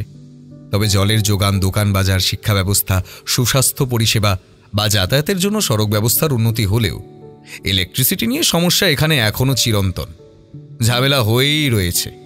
পঞ্চায়েত প্রধানের অফিসে দফায় দফায় আবেদন করেও এত বছরেও কোনো সুফল মেলেনি। একটু ঝড় বৃষ্টি হলে বা জোরে হাওয়া দিলে ঝুপ করে ইলেকট্রিসিটি চলে যায়। সারা রাত ফেরার আর নামই থাকে না। গ্রীষ্মকালে তাই প্রচণ্ড গরমে বাড়ি বিহঙ্গপুরের লোকেরা রীতিমতো অতিষ্ঠ হয়ে ওঠে। এর সঙ্গে গোদের উপর বিষ ফোঁড়ার মতো জুটেছে রাস্তার লাইট পোস্টগুলো। সেগুলোতে পঞ্চায়েত অফিস থেকে যে আলো লাগানোর ব্যবস্থা করা হয়েছিল, সেই আলোর মেয়াদ প্রতিবার কেন যে 2-3 সপ্তাহের বেশি টেঁকেই না। প্রশাসনের কোনো না কোনো গাফিলতির কারণে মাসের বেশিরভাগ দিনই দেখা যায় হয় নতুন লাগানো লাইট পোস্টে আলো নেই, নয়তো সেই আলো পর্যাপ্ত বিদ্যুৎ সরবরাহের অভাবে মিটমিট করে জ্বলতে জ্বলতে একেবারে দুম করে নিভে যাচ্ছে। বাড়ি বিহঙ্গপুরের বাসিন্দারা তাই আজকাল টর্চ জেলে ভূতের মতো রাতে চলাফেরা করে। যদিও এই বারবার ইলেকট্রিসিটি চলে যাওয়ার ব্যাপারটা নিয়ে পুলকবাবুর মনে কোনো ভাবনা নেই, বরং রাতের বেলা ইলেকট্রিসিটি চলে গেলে তিনি বেজায় পুলকিত হয়ে ওঠেন। তার প্রধান কারণ হলো তিনি হাড় কিপটে। এতটাই কিপটে যে 3টি ন্যাকড়ার মতো পাতলা জামা, 2টো প্যান্ট, 1 জোড়া চটি, একটা সাবান আর একটা টুথপেস্ট দিয়ে তিনি দিব্যি 6-7 মাস কাটিয়ে দিতে পারেন। পুলকবাবুর বাড়ি অখিলেশ সেনের বাড়ির পাশের পাড়ায়। তিনি বিয়ে করেননি, একলা মানুষ, কাজেই নিজের খাওয়া দাওয়া নিয়ে খুব একটা চিন্তা তাঁর নেই। ভাত আর সবজি দিয়েই তার দিব্যি চলে যায়। কোনো দিন মাছ আনলে সেই মাছ তিনি একটু একটু করে ফ্রিজে রেখে 1 সপ্তাহ ধরে খান। মাঝে মাঝে সেসবও খান না। খিদে পেলে বা রান্না করতে ইচ্ছে না হলে বা বাড়িতে পর্যাপ্ত মশলা আনাজপাতির অভাবে তিনি কেবল 1 বাটি জলমুড়ি খেয়ে নেন বা 1 কাপ চিনির শরবত। ব্যাস, সারাদিন আর কিছু খাওয়ার দরকারই পড়ে না। পাড়ার পুজোর প্যান্ডেলের জন্য চাঁদা তুলতে গেলে তিনি পাক্কা আধ ঘন্টা ছেলেদের সঙ্গে দর কষাকষি করে অবশেষে 2 টাকা, বড় জোর 5 টাকায় রফা করেন। এমনকি দোকান বাজারের লোকেরা পর্যন্ত পুলকবাবুকে সামনে দেখলে অন্য কাস্টমারদের দিকে মনোযোগ দেয়। কারণ পুলকবাবু একটা জিনিস 15 মিনিট ধরে ভালো মন্দ যাচাই করার পরও কিছুই না কিনে বাড়ি চলে আসেন। পুলকবাবু পাড়ারই একটি প্রাইমারি স্কুলে অঙ্ক আর বিজ্ঞান পড়ান। প্রত্যেক ছাত্র তাঁকে কৃপন স্যার বলেই চেনে, আর পেছনে পুলকবাবুকে নিয়ে বিস্তর হাসাহাসি করে। সহকর্মীদের টিফিন থেকে চেয়ে খেয়ে তিনি নিজের টিফিনের পয়সা বাঁচান, কিন্তু পরিবর্তে কোনোদিনও নিজের পকেট খসিয়ে তাঁদের কিচ্ছু খাওয়ান না। এখন তো তাকে টিচার্স রুমে ঢুকতে দেখলেই তার সহকর্মীরা টিফিনের বাক্স নিয়ে তাকে এড়িয়ে যেদিকে পারে পালিয়ে গিয়ে নিজেদের টিফিন বাঁচায়। পাড়ার সবাই তাঁর এই অভ্যাসের সঙ্গে বিলক্ষণ পরিচিত বলে কেউ তাকে চট করে খুব একটা ঘাঁটায় না ঠিকই, কিন্তু পেছনে পেছনে অজস্র টোন টিটকিরি কাটে। তাতে অবশ্য পুলকবাবুর স্বভাবের কোনো পরিবর্তন ঘটে না। তো এহেন পুলকবাবু ইলেকট্রিসিটির আসা যাওয়া নিয়ে যে খুব একটা মাতামাতি করবে না তা বলাই বাহুল্য। কারেন্ট না আসলে তিনি গরমে ভিজে জবজবে হয়ে যান, বা হাত পাখা দিয়ে হাওয়া করতে করতে তাঁর হাত খুলে আসুক, কিছুতেই পুলকবাবু বিচলিত হন না। তিনি আরাম করে শান্তির ঘুম ঘুমোতে পারেন। বরং বিদ্যুৎ খরচ যতটা পারেন কমানোর জন্য সন্ধ্যের পর তিনি সব ঘরের আলো নিভিয়ে শুধু একটা 0 পাওয়ারের বাল্ব জ্বালিয়ে রাখেন। কিন্তু এই পুলকবাবুই যখন পাড়ার সবাইকে অবাক করে দিয়ে একদিন বাড়িতে এসি লাগালেন, তখন সবার চোখ বিস্ময়ে কপালে উঠে গেল। কি এমন অদ্ভুত ব্যাপার ঘটল তার জীবনে যে রাতারাতি লোকটার মন এমন বদলে গেল, সেটা নিয়ে প্রতিবেশীদের মধ্যে কৌতূহলের অন্ত ছিল না। আর কিপটে পুলকবাবু যে কেন হঠাৎ এতগুলো করকরে গাঁটের কড়ি খরচ করে বাড়িতে এসি লাগালেন, এবার সেই গল্পই আপনাদের শোনাব। পুলকবাবুর বাড়িতে এসি লাগানোর কয়েকদিন আগেকার কথা। দিনটা ছিল শনিবার। পুলকবাবু গিয়েছিলেন পাড়ার এক বনেদি হাজরা বাড়িতে কালীপুজোর নেমন্তন্ন খেতে। সেখানে আমন্ত্রিত ছিল পাড়ার প্রায় মোটামুটি সবাই। মুখচোরা স্বভাবের মানুষ বলে পুলকবাবু সাধারণত এসব অনুষ্ঠান অ্যাটেন্ড করেন না, কিন্তু সেদিন দোনামোনা করতে করতেই চলে গেলেন সেখানে। তার কারণ রাতের খাবারের জন্য, আর তাহলে তাকে রান্নার ঝক্কি পোয়াতে হবে না। শরীরটা বড্ড ম্যাচ ম্যাচ করছিল তার। কাজেই স্কুল ছুটি হওয়ার পর বাড়ি ফিরে একটু জলমুড়ি খেয়ে কিছুক্ষণ বিছানায় গড়িয়ে ঠিক সন্ধ্যাবেলায় উঠে একটা ফতুয়া আর ধুতি পরে গায়ে একটা চাদর জড়িয়ে হাঁটতে হাঁটতে পুলকবাবু এসে হাজির হলেন মনোজিৎ হাজরার বাড়িতে। মনোজিৎ হাজরাদের বাড়ির এই কালীপুজো প্রায় 300 বছরেরও পুরনো। তারা কয়েক পুরুষ ধরে ব্যবসায়ী। বাড়ি বিহঙ্গপুর স্টেশনের কাছে ওদের 5 পুরুষের বিখ্যাত জুয়েলারি দোকান। এই এলাকার অন্যতম বড় লোক। শোনা যায় মনোজিৎবাবুর কোনো এক পূর্বপুরুষ নাকি ডাকাত ছিলেন, তিনি এই কালীপুজোর প্রচলন করেন। যে পুজোর রীতিনীতি আজও ধুমধাম করে পালন করে আসছে বাড়ি বিহঙ্গপুরের বিখ্যাত বনেদি হাজরা বাড়ি। প্রতি বছর কৌশিকী অমাবস্যার দিন হাজরা বাড়ির এই রক্ষাকালী পুজোয় আমন্ত্রণ থাকে গোটা বাড়ি বিহঙ্গপুরের বাসিন্দাদের। যতই কিপ্টে হন না কেন, পুলকবাবু আবার কালী ঠাকুরকে খুব মানেন, তাই একরকম মায়ের আশীর্বাদ নেবেন বলেই চলে এলেন সেখানে। এসেই দেখলেন এলাহি আয়োজন। পুজো ততক্ষণে শেষ হয়ে এসেছে। বাড়ি বিহঙ্গপুরের জোড়াবরতলার কাছে শনি মন্দিরের পুরোহিত হরিনারায়ণ চক্রবর্তী কাঁসর ঘণ্টা নিয়ে অত্যন্ত ভক্তিভরে মায়ের পুজোতে মগ্ন। পুলকবাবু সেখানে কিছুক্ষণ ঘোরাঘুরি করে প্রতিমাকে একটা সাষ্টাঙ্গ প্রণাম করে সোজা চলে এলেন প্রসাদ বিতরণের প্যান্ডেলের সামনে। এসেই তার পেটটা যেন খিদেতে মোচড় দিয়ে উঠল। আহা, এই যে ইলাহি আয়োজন! ঘিয়ে ভাজা পোলাওয়ের গন্ধে চারিদিক মম করছে। পুলকবাবু সবে একটা ফাঁকা চেয়ারে বসতে যাবেন, ঠিক এমন সময় একটা কাণ্ড ঘটল। পুলুবাবু, ও পুলুবাবু! এই কণ্ঠস্বর শুনে পুলকবাবু পিলে চমকে গেল। তিনি ঘাড় ঘুরিয়ে পেছনে তাকিয়ে ভদ্রলোককে দেখেই মনে মনে ভাবলেন, ইস, এই সময় প্যান্ডেলে এসে মারাত্মক ভুল করে ফেলেছেন তিনি। হ্যাঁ, যেখানে ভূতের ভয় সেখানেই সন্দেহ হয় কিনা। পুলকবাবুর সহকর্মী রসিক রায় হঠাৎ কোথা থেকে পুলকবাবুকে দেখে হাত নাড়তে নাড়তে এসে উপস্থিত হলো। ভদ্রলোক হলেন নীলকান্তপুর নিবাসী সেই দৈপায়ন দত্তের এক খুড়তুতো কাকা। পুলকবাবুদের স্কুলের ইতিহাস শিক্ষক। দেখতে নাদুস নুদুস, গোলগাল, মাথা জোড়া টাক। রসিকবাবু এমনিতে খুব মজার লোক, কিন্তু মুশকিল হলো কথা বলার সময় কোথা থেকে ইতিহাসের কোনো বিষয় এনে জুড়ে একগাদা জ্ঞান দিয়ে বকবক করে একেবারে মাথা ধরিয়ে দেন। স্কুলের তাই সকলেই, মানে ছেলে থেকে বুড়ো সবাই, রসিক স্যারকে দেখলে একটু এড়িয়ে চলে। বেশিক্ষণ ভদ্রলোকের বকবক সহ্য করা সত্যি খুব অস্বস্তিকর। পুলকবাবু মনে মনে ভাবলেন, সর্বনাশ হয়ে গেল। রসিকবাবু এই সময়ে তাঁকে দেখতে পেয়েছেন মানে বকবক করে এবার একেবারে মাথাটাই নষ্ট করে ফেলবেন। পুলকবাবু যেন রসিকবাবুর ডাকটা শুনতেই পাননি। এমন একটা ভাব করে চেয়ার থেকে উঠে মানে মানে পালাতে যাচ্ছিলেন, কিন্তু শেষ রক্ষা হলো না। রসিকবাবু ছুটে এসে খপ করে পেছন থেকে তার হাত চেপে ধরে বললেন, ও মশাই, বলছি কতক্ষণ থেকে ডাকছি, শুনতে পাচ্ছেন না নাকি? হ্যাঁ, বলি পালাচ্ছেন কোথায়? মানে আগে মানে না তো, পালাচ্ছি না তো, ওই ঢাকের আওয়াজে ঠিক শুনতে পাইনি। আমি এই দেখতে যাচ্ছিলাম যে কোথাও কোনো ফাঁকা জায়গা আছে কিনা, ওই একটু খেতে বসবো আর কি, বড্ড খিদে পেয়েছে তো। রসিকবাবু তার কথায় একরকম পাত্তা না দিয়ে পুলকবাবুর হাত টেনে বললেন, আরে দূর, রাখুন তো আপনার খাওয়া।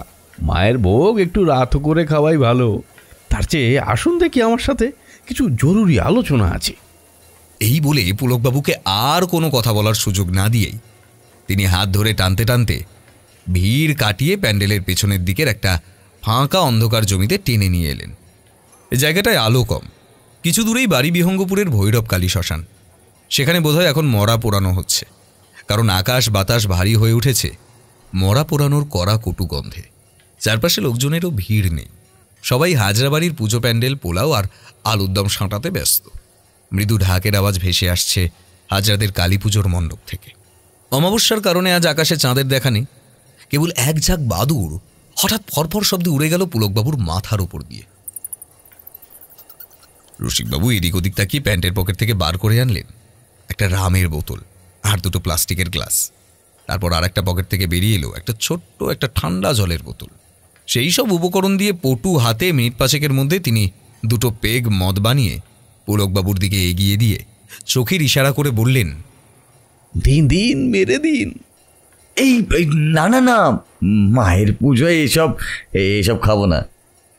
আরে মশাই, পুজোতেই তো লোকে মাল খায়, আর প্রিয় জিনিস তো আপনার আপত্তি থাকার কথা নয়, কি বলেন পুলুবাবু?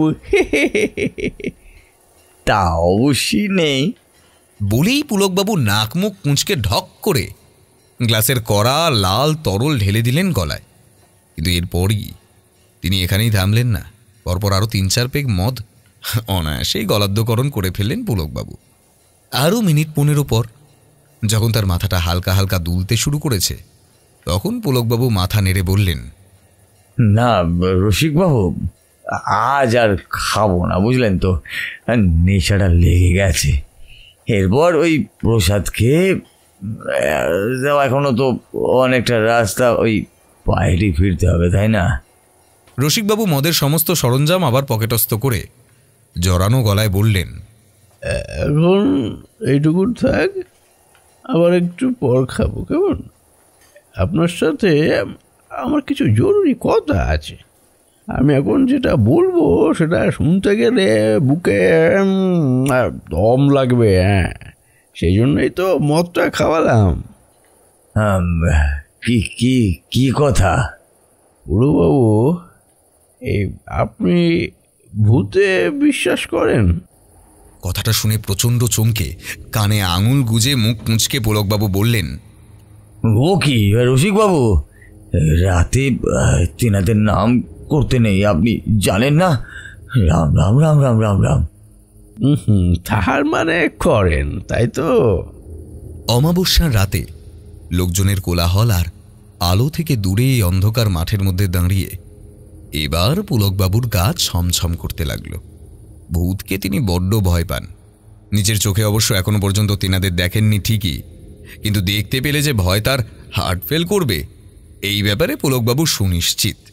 বিজ্ঞানের ছাত্র হয়েও ছোটবেলায় তিনি ঠাকুমার মুখে এত ভূতের গল্প শুনেছেন যে বয়স বাড়ার পরেও পারলে তিনি ওই প্রসঙ্গে কথা না বাড়াতেই বেশি স্বস্তি বোধ করেন। এছাড়া আরও অনেকের মুখে তিনি ভূতের উপদ্রবের অনেক অলৌকিক ঘটনা শুনেছেন। এই যেমন তাদেরই পাশের পাড়ার অম্বর সেন আর অখিলেশ সেনের সঙ্গে ঘটা বিভৎস সেই ঘটনাটার কথা। লোকমুখে পুলকবাবু শুনেছেন অখিলেশবাবুকে প্রাণে মেরে অম্বরবাবুকে আক্রমণ করেছিল এক পিশাচ। সেই ক্ষতচিহ্ন ভদ্রলোক আজও নিজের সঙ্গেই বয়ে বেড়াচ্ছেন। সেগুলো সব সত্যি কিনা পুলকবাবু আর বিচার করেন না। তিনি মনে মনে সেসব ঘটনা স্রেফ রটনা ভেবে উড়িয়ে না দিয়ে সত্যি বলেই বিশ্বাস করে নেন। মিনমিন করে পুলকবাবু বললেন, আহা, এই রাত বিরেতে আবার তিনাদের কথা কেন? টপিকটা চেঞ্জ করুন না রসিকবাবু, প্লিজ। না, চেঞ্জ করা যাবে না, বরং এই ব্যাপারেই আপনার সঙ্গে কিছু আলোচনা করব বলে একান্তে ডেকে আনলাম।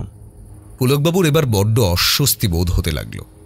আবার রসিকবাবুর কথাটা শোনার জন্য প্রাণটা ছটফটও করছে। মনের অবস্থা কোনো রকমে চেপে তিনি ধীরে ধীরে জিজ্ঞেস করলেন, কি ব্যাপারে আলোচনা বলুন তো? আমি সেদিন রাতে ভূত দেখেছি। হ্যাঁ, বলেন কি মশাই?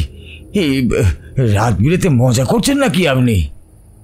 মজা নয় পুরোবাবু, সত্যিকারের ভূত। ব্যাপারটা কি রকম শুনি? গলার স্বর নিচু করে রসিকবাবু বললেন, আচ্ছা পুলুবাবু, আপনি ডানকান ম্যাকডাউগালের পরীক্ষার ব্যাপারটা জানেন? না না, চিনি না তাকে।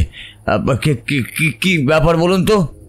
হ্যাঁ, উত্তর পূর্ব মার্কিন যুক্তরাষ্ট্রের নিউ ইংল্যান্ড অঞ্চলের সর্বাধিক জনবহুল রাজ্যের নাম ম্যাসাচুসেটস। ডক্টর ডানকান ম্যাকডুগাল সেইখানেরই বাসিন্দা ছিলেন। 1907 সাল নাগাদ উনি একটা অদ্ভুত পরীক্ষা করেছিলেন। পুলকবাবু এবার মনে মনে বেশ বিরক্ত হলেন। লোকটা সুযোগ পেলেই কি সব ভারী ভারী ইতিহাসের গল্প শোনাতে বসে। পুলকবাবুর শুনতে ইচ্ছে করছিল না, কারণ তার সমস্ত শরীর বড্ড ছমছম করছিল। ফাঁকা মাঠের মধ্যে এই সময় একটু বেশ জোরেই সন্ধ্যের হাওয়া দিচ্ছে। ঝিমঝিম নেশার ঘোরে এখন বেশ শীত শীত করছে তাঁর। কিন্তু রসিকবাবু যে ভূতের কথা বলতে গিয়ে দুম করে কার নাকার একটা কিসব অদ্ভুত পরীক্ষার কথা বলা শুরু করলেন, শুনেই বড্ড বিরক্তি বোধ হলো পুলকবাবুর। কিন্তু হাজার হোক, কিছুক্ষণ আগেই ভদ্রলোক তাঁকে মদ খাইয়েছেন, তাই ইচ্ছে না থাকলেও চুপ করে দাঁড়িয়ে রসিকবাবুর কথা শুনতে লাগলেন পুলকবাবু। কীরকম পরীক্ষা করেছিলেন আপনার ওই ডাক্তার ডানকান? উনি বিশ্বাস করতেন এই মানুষের আত্মার একটা নির্দিষ্ট ওজন আছে। বিভিন্ন মৃতপ্রায় মানুষদের উপর তিনি লাগাতার পরীক্ষা করে অবশেষে রায় দেন যে মানুষের আত্মার ওজন 1 আউন্সের 1/4 ভাগের 1 ভাগ, অর্থাৎ কিনা মোটামুটি 21 গ্রাম।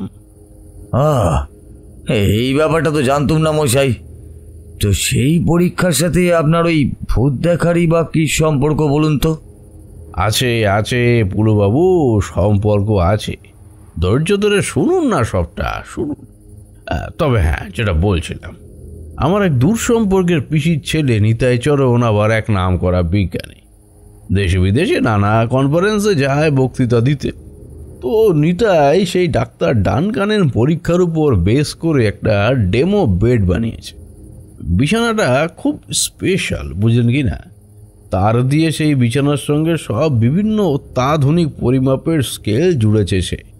তারপর ঠিক ডাক্তারের কথা মতো সে প্রচার করে, কোনো দুস্থ ব্যক্তি বা মরণাপন্ন কোনো লোক যদি স্বইচ্ছায় নিজেকে এই এক্সপেরিমেন্টের জন্য উৎসর্গ করতে রাজি থাকে, তাহলে যেন নিতাই এর সাথে যোগাযোগ করে।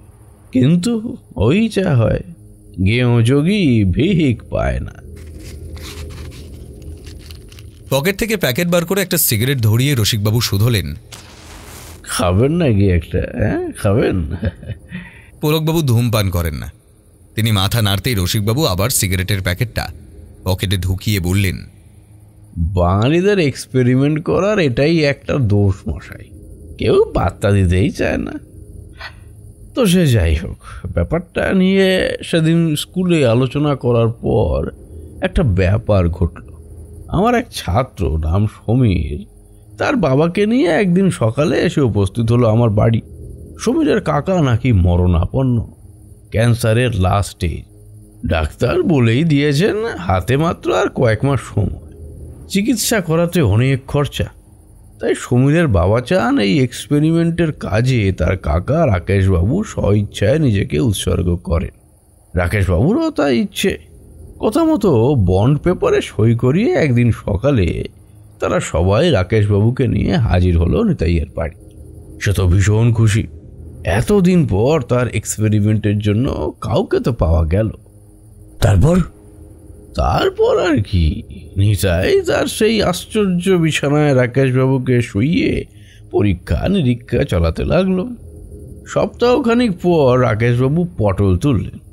এই কয়েকদিনের মধ্যে নিতাই যা পরীক্ষা করার করে নিয়েছে। সে রাকেশবাবুর মৃত্যুর প্রকৃত সময় খুঁজে বার করেছে, সাথে মৃত্যুশয্যায় রাকেশবাবু কতক্ষণ ওই বিছানায় কাটিয়েছেন সেসবও সে অঙ্ক করে বার করে ফেলেছে।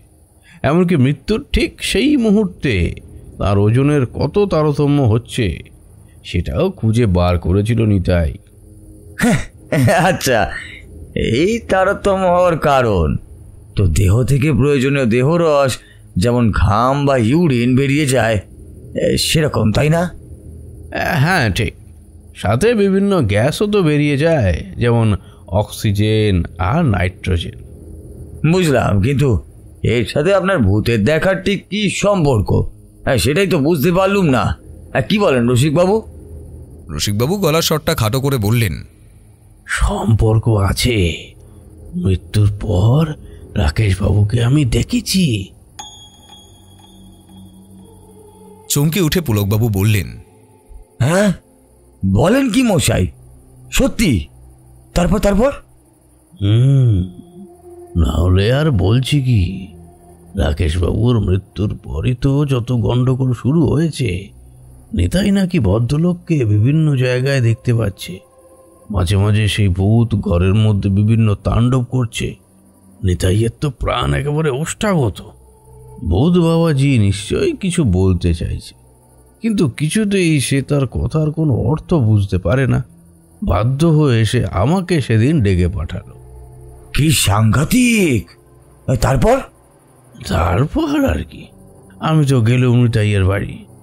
বললে বিশ্বাস করবেন না মশাই, গরমকালেও যে অত ঠান্ডা আর গুমোট বাতাস ভেসে বেড়াচ্ছে ওই ঘরে, সে আপনি চোখে না দেখলে বিশ্বাসই করবেন না।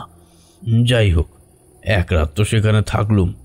রাতে যখন খেয়ে হেঁটে সবে খাটে গিয়ে শুয়েছি, তখনই খেয়াল করলাম ঘরের বাতাস ধীরে ধীরে বদলে যাচ্ছে। একটা কেমন আষ্টে গন্ধে চারপাশটা ভরে গেল। তারপর মাথা তুলে যেই সামনে তাকিয়েছি, আমার তো রীতিমতো পিলে চমকে যাওয়ার মতো অবস্থা। পুলু বাবু, কি দেখলেন? ভয় ভয় জিজ্ঞেস করলেন পুলকবাবু। দেখলুম ঘরের গুমোট বাতাস আষ্টে গন্ধ ছাড়তে ছাড়তে হঠাৎ রূপ নিয়েছে একটা বিশাল বড় ধোঁয়ার কুণ্ডলীর। সেই কুণ্ডলী হঠাৎ খ্যানখ্যানে নাকি সুরে কথা বলে উঠল।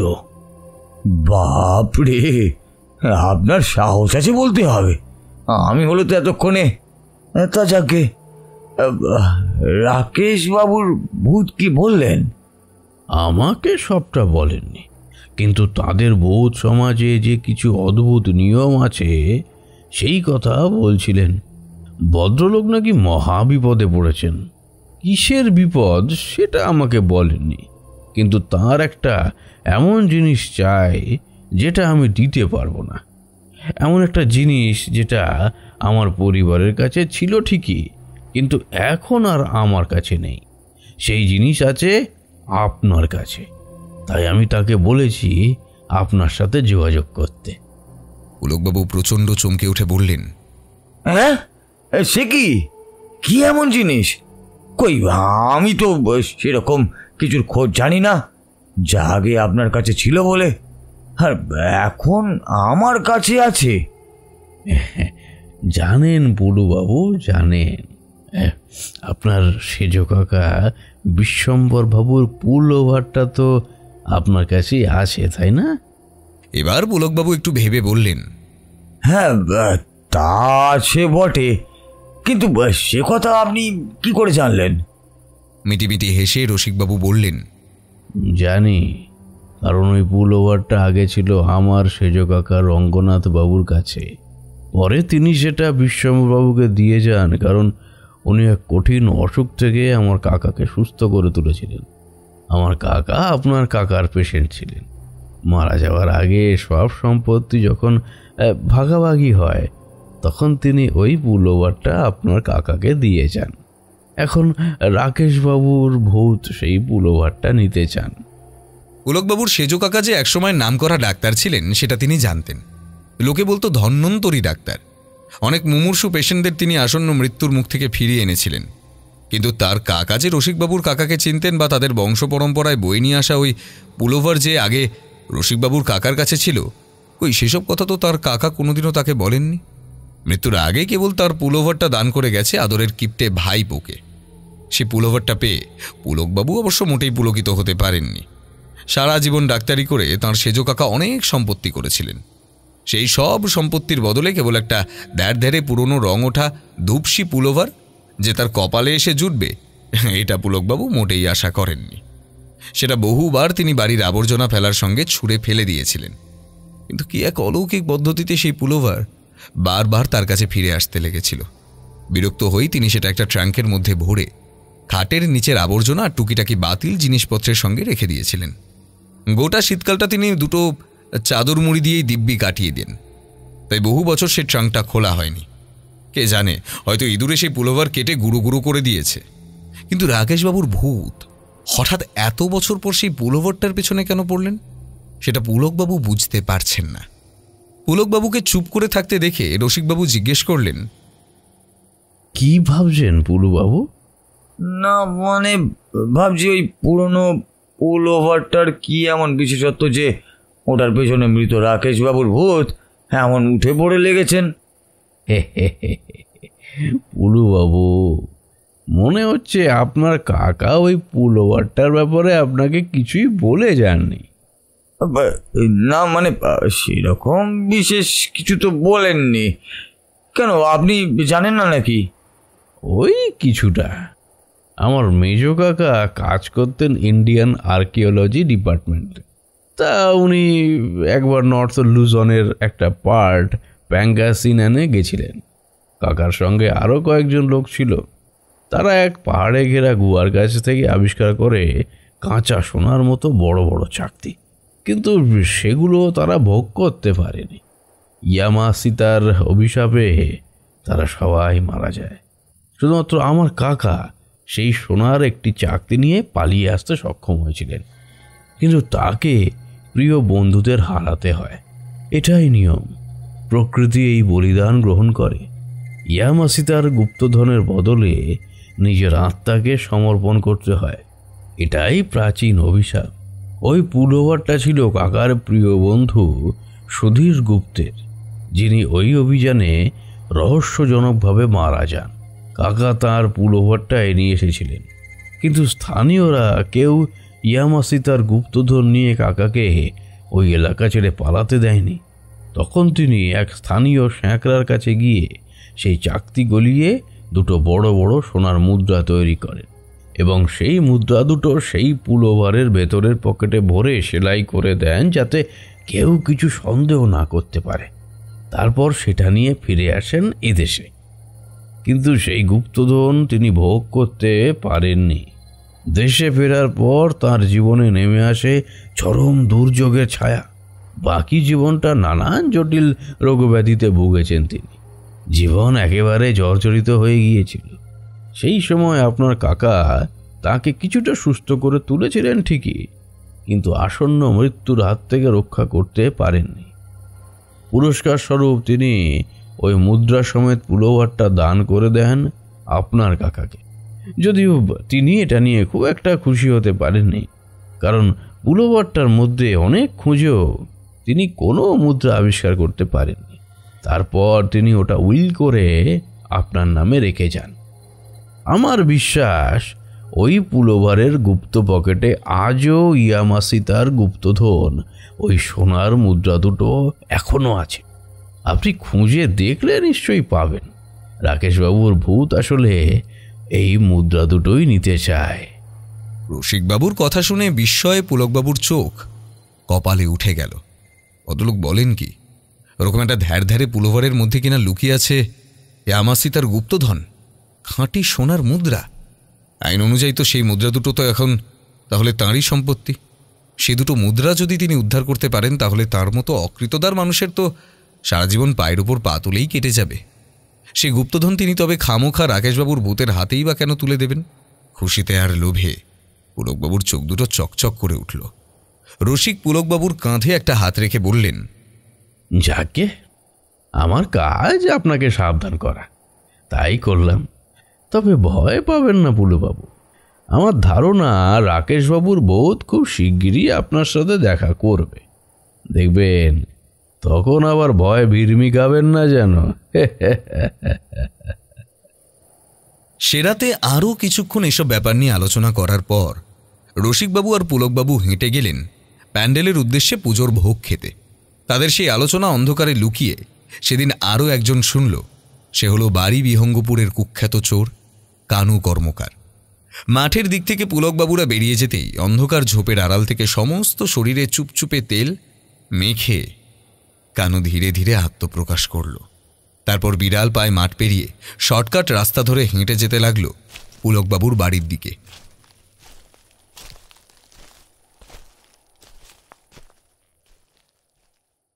বাড়ি বিহঙ্গপুর ছোট জায়গা। এখানে অল্প বিস্তর সকলেই প্রায় সকলকে চেনে। কানু চোর যেমন পুলকবাবুদের চেনে, ঠিক তেমনি ওরাও কানুর মতো পাকা মাথার সিঁধেল চোরকে হারে হারে চেনে। কানুর একটা ওই যাকে বলে ওয়ার্ক এথিক্স আছে। নিজের এলাকায় সে কখনো চুরি করে না। বাড়ি বিহঙ্গপুরের আশেপাশে যেসব ছোট ছোট গ্রাম আছে, যেমন নীলকান্তপুর, বিজনপুর বা শশধরপুর, সেই সব গ্রামের অধিকাংশ বাড়িতেই কানু চোর একবার না একবার তার হাতের খেল দেখিয়েছে। সে একা চুরি করে, কোনো সঙ্গী সঙ্গে রাখে না। এমনভাবে মোলায়েম হাতে মাখনের উপর ছুরি চালানোর মতো সে শীত কেটে সূঁচোয় চুপিসারে ঘরে ঢোকে, আর ভোজবাজির মতো নামি দামি জিনিস গৃহস্বামীর চক্ষুর আড়ালে হাপিস করে আবার ফাল হয়ে বেরিয়ে হাওয়া হয়ে যায়, যে 10 জন পুলিশ পাহারা থাকলেও তাদের চোখ ধোঁকা খেয়ে যায়। কানুর একটা রেকর্ড হলো, এখনও পর্যন্ত তার চুরির সংখ্যা 47, কিন্তু পুলিশ তাকে গারদে ভরতে পেরেছে মাত্র একবার। বেশিরভাগ সময় পুলিশের নজর এড়িয়ে লিকলিকে চেহারার কানু পাকাল মাছের মতো পিছলে তাদের হাত থেকে ফুরুত হয়ে যায়।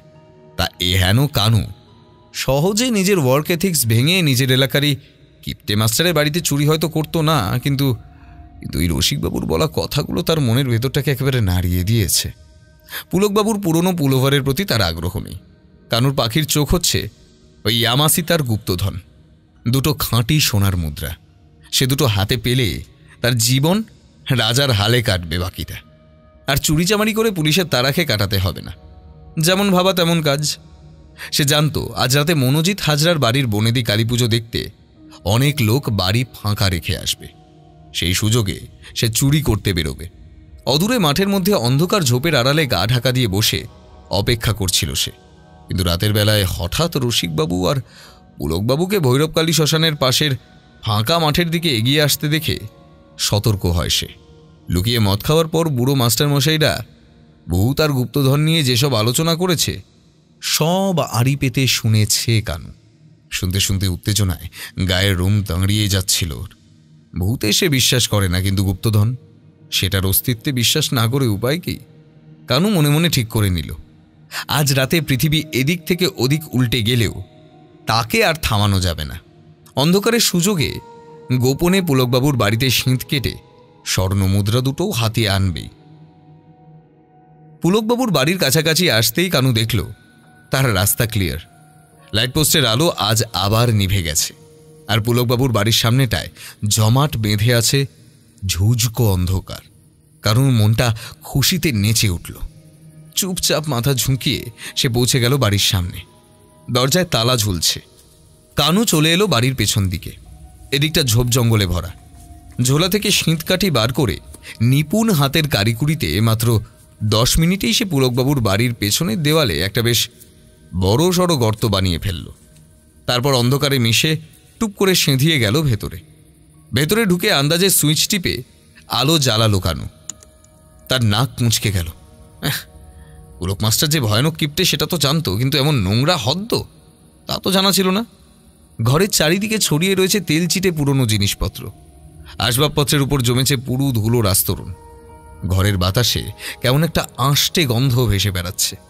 কেবল ছোট ঘুণে ধরা খাটটা পরিষ্কার। কানু বুঝতে পারল এই একটা খাটেই বোধহয় পুলকবাবু গোটা জীবনটা অতিবাহিত হয়ে যাবে। সে আর দেরি করল না। এদিক ওদিক জিনিসপত্র ঘেঁটে খুঁজতে লাগলো পুলকবাবুর পুল ওভারটা। মিনিট 15 খোঁজার পর অবশেষে খাটের নিচের একটা পুরনো ট্রাঙ্ক চোখে পড়ল কানুর। তড়িঘড়ি সেটা টেনে বার করে দেখল মরচে ধরা একটা ছোট তালা ঝুলছে সেটায়। কানুর কাছে সব ধরনের তালা খোলবার একটা ম্যাজিক চাবি ছিল। সেটা মোচড় দিয়ে সে খুলে ফেলল তালাটা। তারপর বাক্সের ডালা সরাতেই তার চোখ দুটো চকচক করে উঠল। আরে ওই তো সেই রোয়া ওঠা দুর্গন্ধ মাখা ধূসর পুলোভারটা। সেটা টেনে বার করে পাগলের মতো এদিক ওদিক হাতরে কানু খুঁজতে লাগলো ইয়ামাসিতার গুপ্তধন, মানে সেই স্বর্ণ মুদ্রা দুটো। ভেতরের পকেটে কিছু একটা শক্ত উঁচু মতো ঠেকতেই কানুর ষষ্ঠ ইন্দ্রিয় সজাগ হয়ে উঠল। আরে হাতে গোল মতো শক্ত কি একটা ঠেকছে না? ওগুলো কি?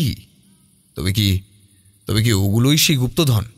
কানু সবে পুলকবাবুর পুলোভারের পকেটটা মুঠোতে চেপে ধরেছে, এমন সময় কে যেন ফিসফিসিয়ে খসখসে স্বরে তার কানের কাছে বলে উঠল,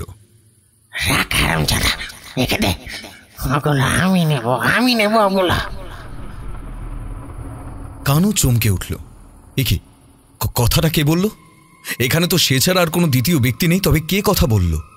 মনের ভুল ভেবে কানু আবার সেই গুপ্ত পকেটটা খুঁজতে যেতেই কে যেন তার ঝুলপি ধরে এমন একটা টান দিল যে ব্যথায় পুলোভার ফেলে কানু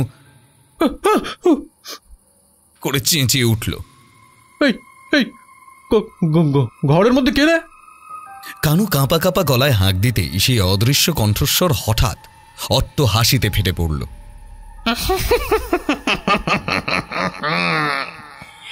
আমি তোর বাপ রে হারামজাদা, তোর বাপ। শিগগিরই পুলোভারটা আমাকে দিয়ে দে, না হলে কিন্তু চোখ একেবারে উপড়ে নেব।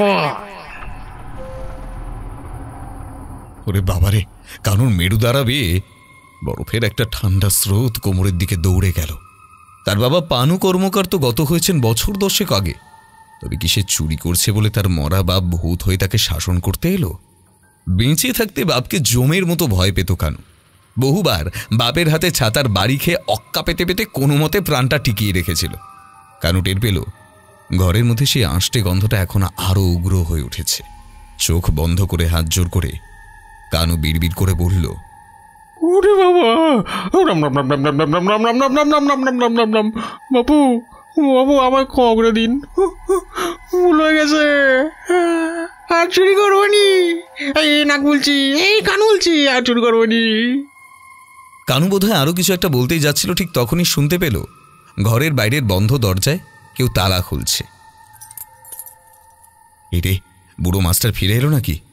পুলোভারটা ছুঁড়ে ফেলে কানু চটপট লুকিয়ে পড়ল দরজার আড়ালে। ওই তো দরজা খুলেই কে যেন একটা ঘরে ঢুকছে না। কানু কোমরের খুঁট থেকে বার করে আনলো একটা ভাঙা ছুরির ফলা। তারপর চুপ করে আড়ালে বসে ঢিপ ঢিপে বুকে অপেক্ষা করতে লাগল।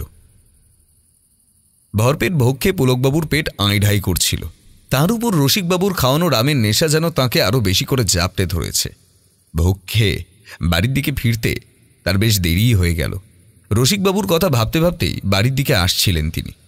হঠাৎ বাড়ির কাছাকাছি এসে পুলকবাবুর মাথাটা গরম হয়ে গেল। ওফ, আজও সেই লাইট পোস্টে আলো নেই, চারিদিকে ঘুরঘুরটি অন্ধকার।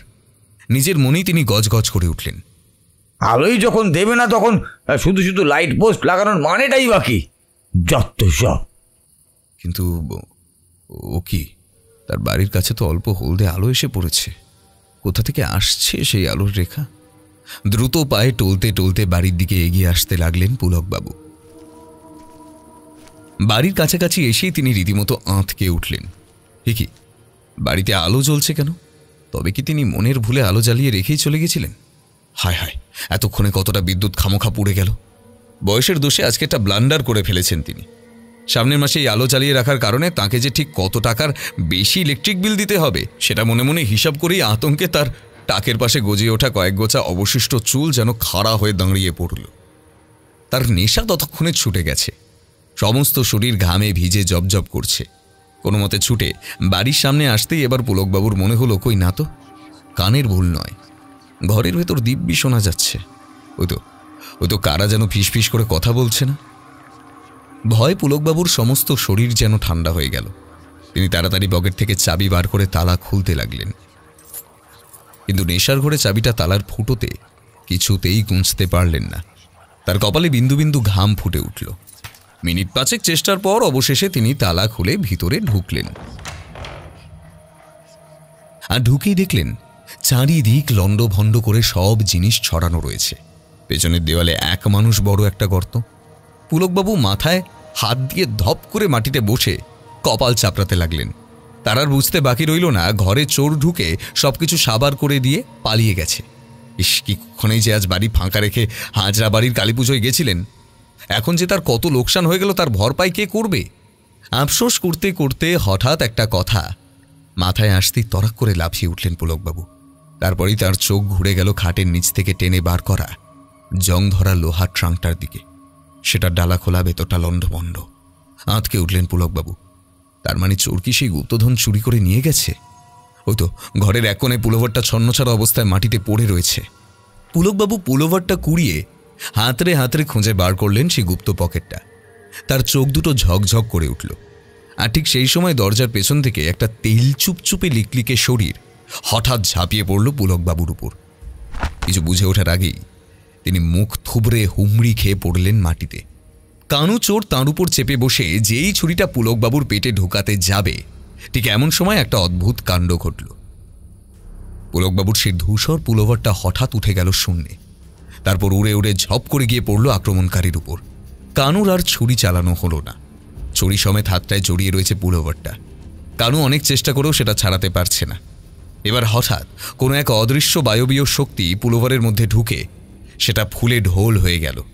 তারপর একটা হাত শক্ত করে আষ্টে পৃষ্ঠে পেঁচিয়ে বসল কানুর গলায়।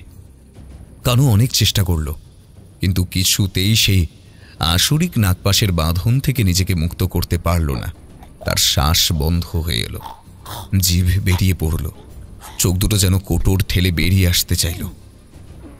মুখে গ্যাঁজলা উঠে গো গো শব্দে মাটিতে উল্টে পড়ে কিছুক্ষণ ছটফট করে ধীরে ধীরে কানুর শরীরটা অচৈতন্য হয়ে স্থির হয়ে গেল। এই দৃশ্য দেখে পুলকবাবুর মুখ ততক্ষণে ভয় ফ্যাকাশে হয়ে গেছে। তার হাত পা যেন পেটের মধ্যে সেঁধিয়ে গেল। তিনি স্পষ্ট বুঝতে পারলেন চারপাশের বাতাস হঠাৎ বড্ড ভারী হয়ে উঠেছে। বাতাসে ভেসে বেড়াচ্ছে উটকো একটা আঁশটে গন্ধ। এবার হঠাৎ গোটা ঘরটা একটা বিশ্রী ফ্যাস ফ্যাসে অট্টহাসির দমকে ভরে গেল। সে পুলোভারটা তখন শূন্যে ভেসে রয়েছে, যেন কোনো অদৃশ্য মানুষ তাতে বন্দী হয়ে পড়েছে। ভয় পুলকবাবুর দাঁত কপাটি লেগে গেল। তিনি বিড়বিড় করে রামনাম জপ করতে লাগলেন। সেই শুনে হাসতে হাসতে অদৃশ্য কণ্ঠস্বর খোনা গলায় বলল, লাভ নেই রে পোলা, লাভ নেই। বেঁচে থাকতে আমি শ্রীরামের ভক্ত ছিলাম তো, কাজেই রাম নাম বা হনুমান চালিসা কিচ্ছু করতে পারবে না, আমার ভয় দেখাতে পারবে না। আতঙ্কে সিটিয়ে গিয়ে কাঁপতে কাঁপতে পুলকবাবু চিংচি করে বললেন, আপনি মানে হ্যাঁ, ভূত, একেবারে খাঁটি বিশুদ্ধ ভূত। বেঁচে থাকতে অবশ্য আমার নাম ছিল রাকেশ রক্ষিত, কিন্তু এখন তা নেই। বেঁচে থাকতে আমি ছিলাম অসম্ভব কিপটে, কেবল বিড়ির নেশা ছিল। তারপরে থ্রোট ক্যান্সার ধরা পড়ল। মৃত্যু আসন্ন জেনে আমার বাড়ির লোকেরা সবাই নিতাই চন্দ্রের গবেষণার জন্য আমাকে উৎসর্গ করলো। পরিবারের লোকেদের দুর্ব্যবহারে আমি তিতি বিরক্ত একেবারে হয়ে গেছিলাম। তার বানানো অদ্ভুত খাটে শুয়ে রইলাম আমি। মৃত্যু আসলে এখন মানুষ থেকে ভূত হবার পরে অনেক কিছুই বদলে গেছে রে। কিন্তু আপনি আমার কাছে কি চান? ওই ফুলবাড়ির পকেটে যে ইয়ামাসিতার গুপ্তধনটা আছে সেটা চাই। কিন্তু কেন? ভূতেরা গুপ্তধন নিয়ে কি করে? ভূতেরা কি করে জানি না, কিন্তু আমি ওই স্বর্ণ মুদ্রা দুটোর খুব প্রয়োজন আমার।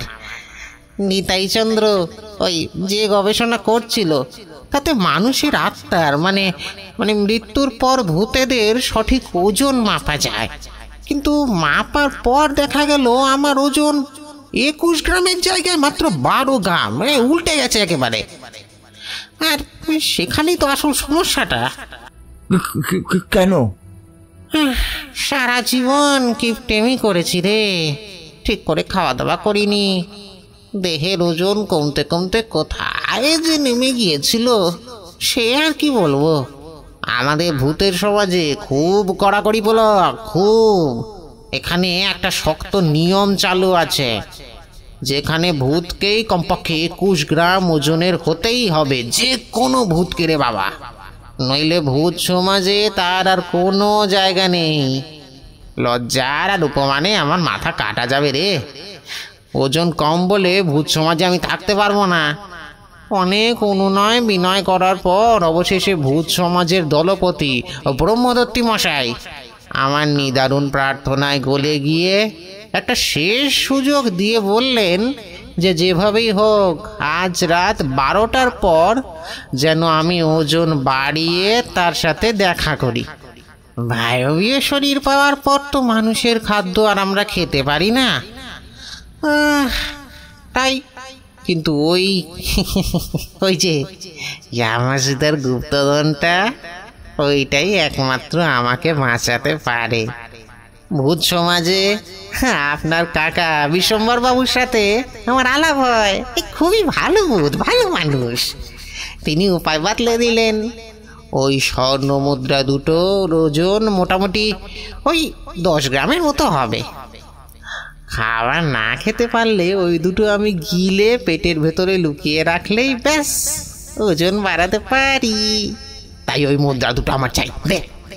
পুলকবাবু তবু মিনমিন করে মাথা চুলকে বললেন, কিন্তু ও দুটো তো আমার জিনিস। তাতে কি এই যে কানু বেটার ছেলের হাত থেকে তোমার ওই প্রাণটা বাঁচালাম, সেটার জন্য প্রতিদান স্বরূপ ওই মুদ্রা দুটো তুমি আমাকে দিতে পারবে না? কেমন অকৃতজ্ঞ মানুষ হে পুলক!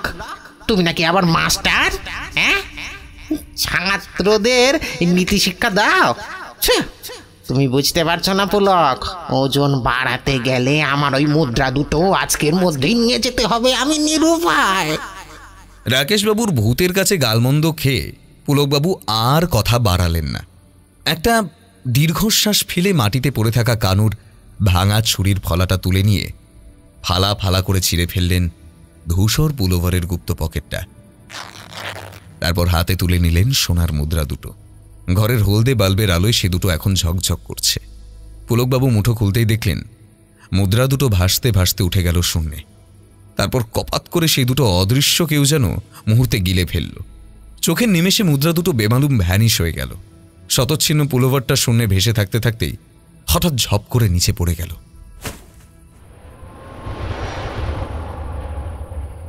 পুলকবাবু অনুভব করলেন একদমক ঠান্ডা বাতাস খোলা জানালার পাল্লাটা দিয়ে হুস শব্দ করে বেরিয়ে গেল। ঘরের বাতাস এখন আবার স্বাভাবিক, কোনো আঁশটে গন্ধও নেই। রাকেশবাবুর ভূত বিদায় নিয়েছেন বুঝতে পেরে পুলকবাবু কাঁপতে কাঁপতে উঠে ফোন করলেন থানায়।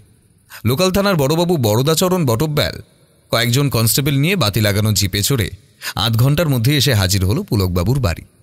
তারপর অচৈতন্য কানুকে হাত করা পরিয়ে জিপে বসিয়ে আবার হর্ন দিতে দিতে ফিরে গেলেন থানার উদ্দেশ্যে। সব কাজ সেরে পুলকবাবু যখন সবে খাটে এসে শুলেন, ঘড়িতে তখন প্রায় রাত ১:৩০। হাত বাড়িয়ে খোলা জানালার পাল্লাটা বন্ধ করতে গিয়ে খেয়াল করলেন ঘরে আবার ঢুকে পড়েছে সে আঁশটে গন্ধযুক্ত ভারী বাতাস। সে বাতাস ধীরে ধীরে জমাট বেঁধে কুয়াশার মতো গ্যাসীয় অবয়ব ধারণ করল, অনেকটা মানুষের মতো। পুলকবাবু ভয় ভয় জিজ্ঞেস করলেন, রাকেশবাবু এলেন নাকি? হ্যাঁ? হুঁশ করে শ্বাস ছেড়ে সেই হ্যাঁসফ্যাঁসে অদৃশ্য কণ্ঠস্বর বলে উঠল, না হে পুলক, আমি হেরে গেলাম। কারচুপি করে ওজন বাড়িয়ে ভূতেদের সমাজে প্রবেশ করতে পারলাম না গো। ব্রহ্মদত্তী মশাই আমার সমস্ত চালাকি ধরে ফেলেছেন। তিনি আমাকে ভূত সমাজ থেকে বহিষ্কার করে দিলেন, আর আমি সেখানে ফিরতে পারবো না। বুঝলে পুলক, আমি এখন তোমাদের সাথেই থাকবো। এই নাও তোমার প্রাপ্য মুদ্রা দুটো আবার তোমাকে ফিরিয়ে দিলাম। একটা এসি কিনো, কেমন?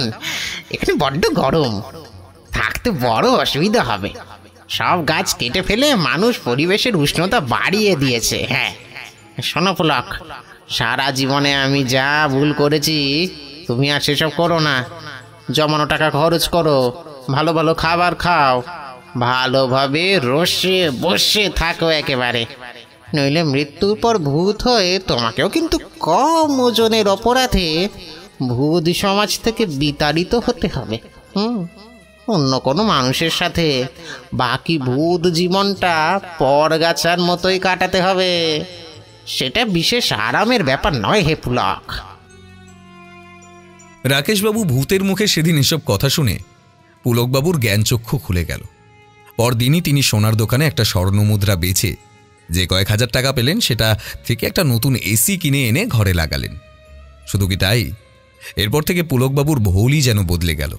বাড়িতে ভালো ভালো খাবার, ফল, মাছ, মাংস সব আসতে লাগলো। পাড়ার বেড়ালগুলো পর্যন্ত পুলকবাবুর উচ্ছিষ্ট খেয়ে ফুলে ফেপে উঠল। এখন পুলকবাবু আর রাকেশবাবুর ভূত একসঙ্গে থাকেন। পুলকবাবুও কৃপণতা ছেড়ে রাকেশবাবুর ভূতের কথা মতো আজকাল বেশ রসে বসেই থাকতে লেগেছেন। বলা তো যায় না, এই কিপটেমের জন্য যদি মৃত্যুর পর রাকেশবাবুর মতো তাঁর আত্মার ওজনও 21 গ্রামের থেকে কমে যায়, ভূত সমাজ থেকে বিতাড়িত হয়ে পরগাছার মতো অন্য কোনো মানুষের ঘাড়ে চেপে বাদ বাকি ভূত জীবন কাটানোর কোনো ইচ্ছে পুলকবাবুর এখন আর অন্তত নেই।